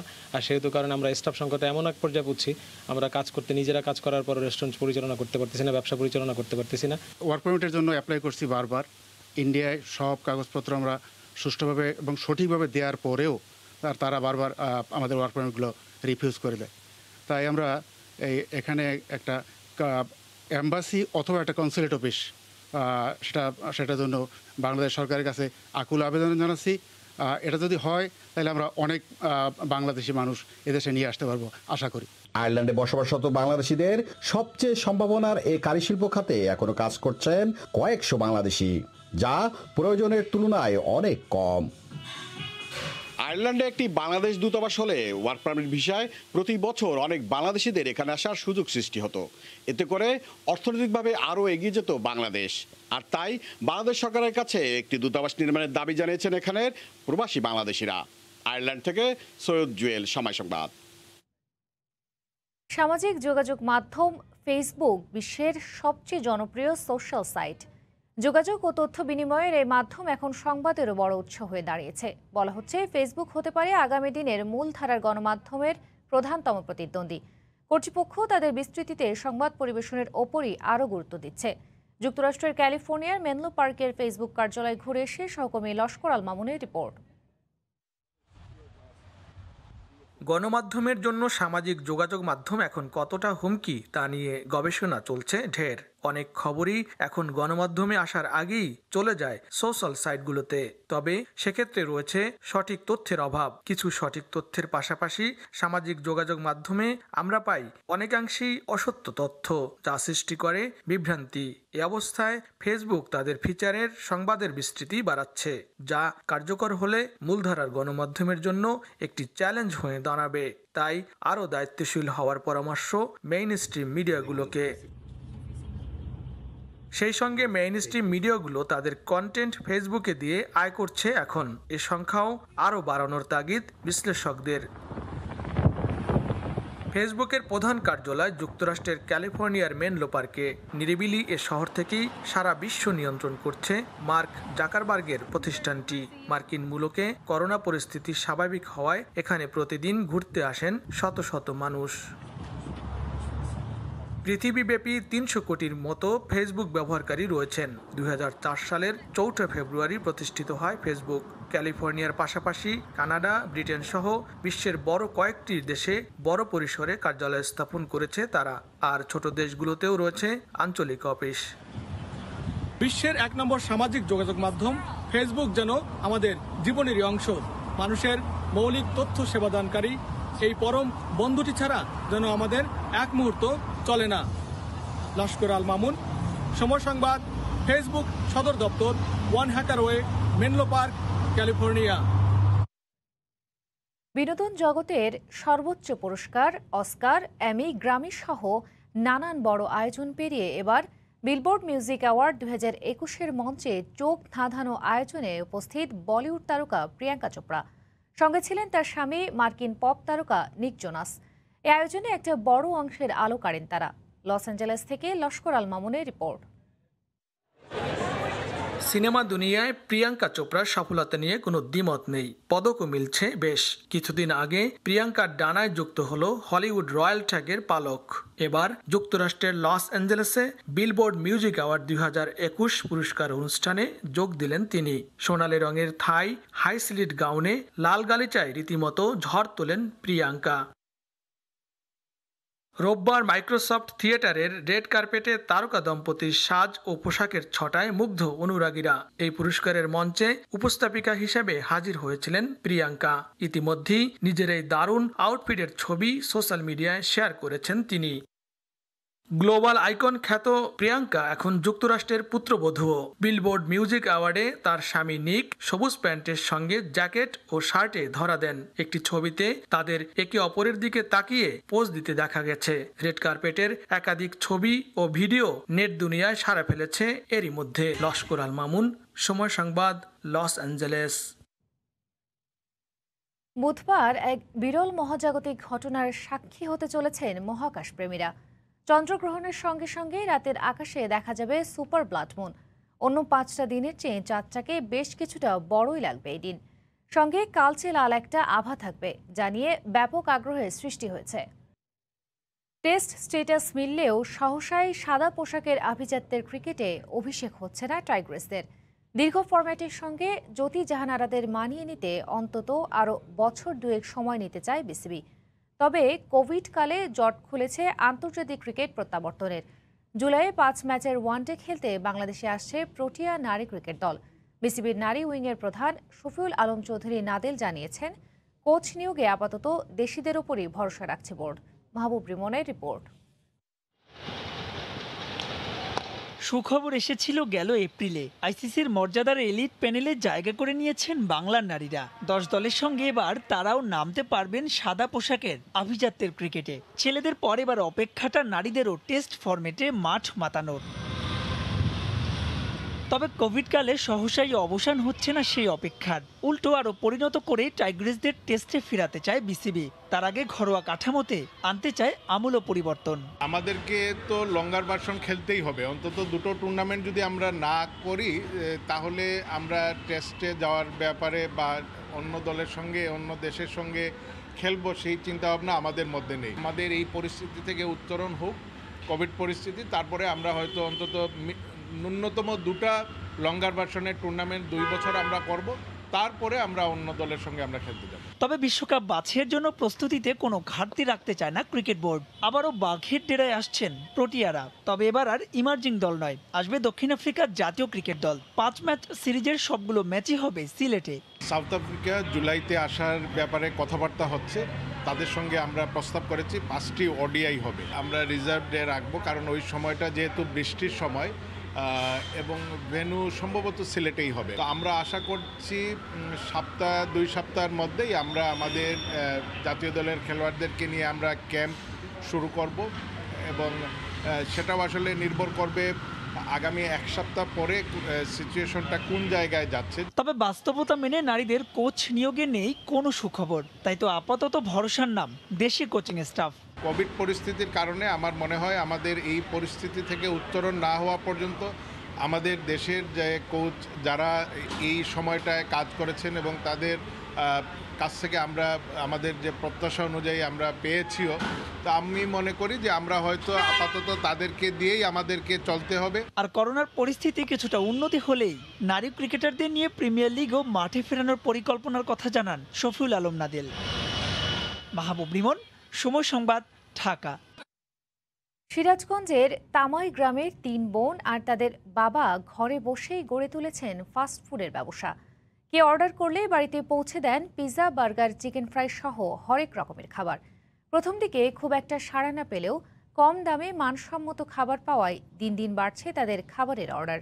রিঙ্কু কুণ্ডু রিপোর্ট, ছবি তুলেছেন অমৃত সেন।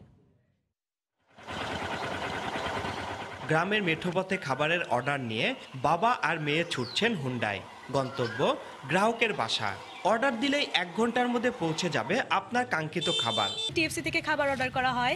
খাবারগুলো আসলে অনেক ইয়াম্মি, অনেক মজার। সিরাজগঞ্জের বেলকুচি উপজেলার তামাই গ্রামের নাসিমুল গনি জুয়েলের 3 মেয়ে। বাড়ির আর্থিকের দুরবস্থায় বড় বোন চয়ন ঘরে ফাস্টফুড তৈরি করে গ্রামে হোম ডেলিভারির মাধ্যমে ব্যবসা করার নতুন পরিকল্পনা নেওয়া হয়। নাম দেয়া হয় তামাই ফুডকার্ট টিএফসি। অনলাইন পেজ অথবা ফোনে অর্ডার করলেই নির্দিষ্ট সময়ের মধ্যে পৌঁছে দেওয়া হয় খাবার। আমি নিজে যেহেতু রাখতে পারি, সবাই বলে ভালো হয়, তাহলে গ্রামের মানুষকে যদি খাওয়াতে পারি ওনাদের রিভিউটা আমিও পাবো, আর আবার মনে হয় ভালো হবে। শুধু এখন গ্রামে না, গ্রামের বাইরেও মানুষের অর্ডার আসে। দুপুর 3টা অর্ডার পেয়ে বাড়ির ছোট্ট রান্নাঘরে 3 বোন গ্রাহকের অর্ডার অনুযায়ী তৈরি শুরু করেন খাবারগুলো। খাবার তৈরি শেষ হলে প্যাকিং করে প্রস্তুত অর্ডার। নাম্বার আছে পেজে, ওই নাম্বারে কল দেয়, কল রিসিভ করা হয়, তারপর বলে যে এটা অর্ডার করতে চাই। আমরা ভাবিও নাই যে এত বড় হবে, আস্তে ধীরে মানুষজন জানবে। 3 বোনের রান্নাঘরে তৈরি হয় pizza, burger, momo, pasta, shawarma, chowmein, Chinese, kacchi biryani, sandwich. সামাজিক মাধ্যম আর ইউটিউব দেখে দেখে এখন সবই তৈরি করতে পারেন তারা। তারা কোয়ালিটি মেনটেন করতেছে আর তারা সময় মতো তারা খাবারটা তারা ডেলিভারি দিতে পারতেছে। ঢাকায় আমি অনেক বড় বড় জায়গায় পিৎজা, বার্গার খেয়েছি, কিন্তু যখন তাদেরটা টেস্ট করলাম মনে হলো যে তাদের চেয়ে এইটা মানে টিএফসির পিৎজাটা বেস্ট। খাবার প্যাকিং হয়ে গেলে নয়ন আর তার বাবা গ্রাহকের ঠিকানা মতো নির্দিষ্ট সময়ে পৌঁছে দিচ্ছেন খাবার। প্রথম দিকে আমি বিশ্বাস করতে পারিনি, পরে আস্তে আস্তে দেখি যে ওরা যখন তৈরি করলো তখন দেখি যে আস্তে আস্তে সারা পাইল।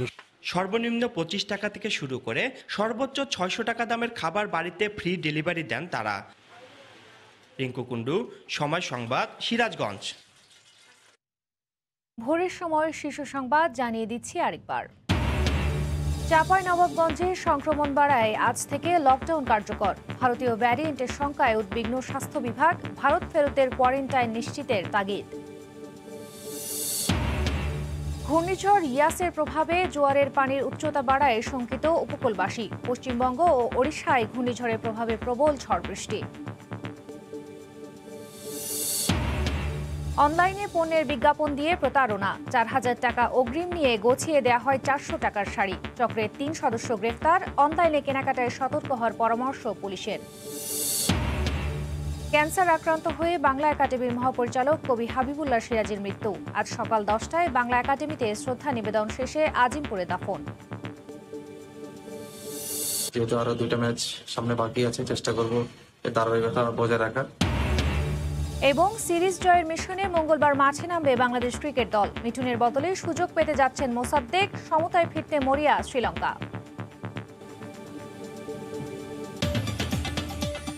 এই ছিল ভোরের সময়। সঙ্গে থাকুন সময়।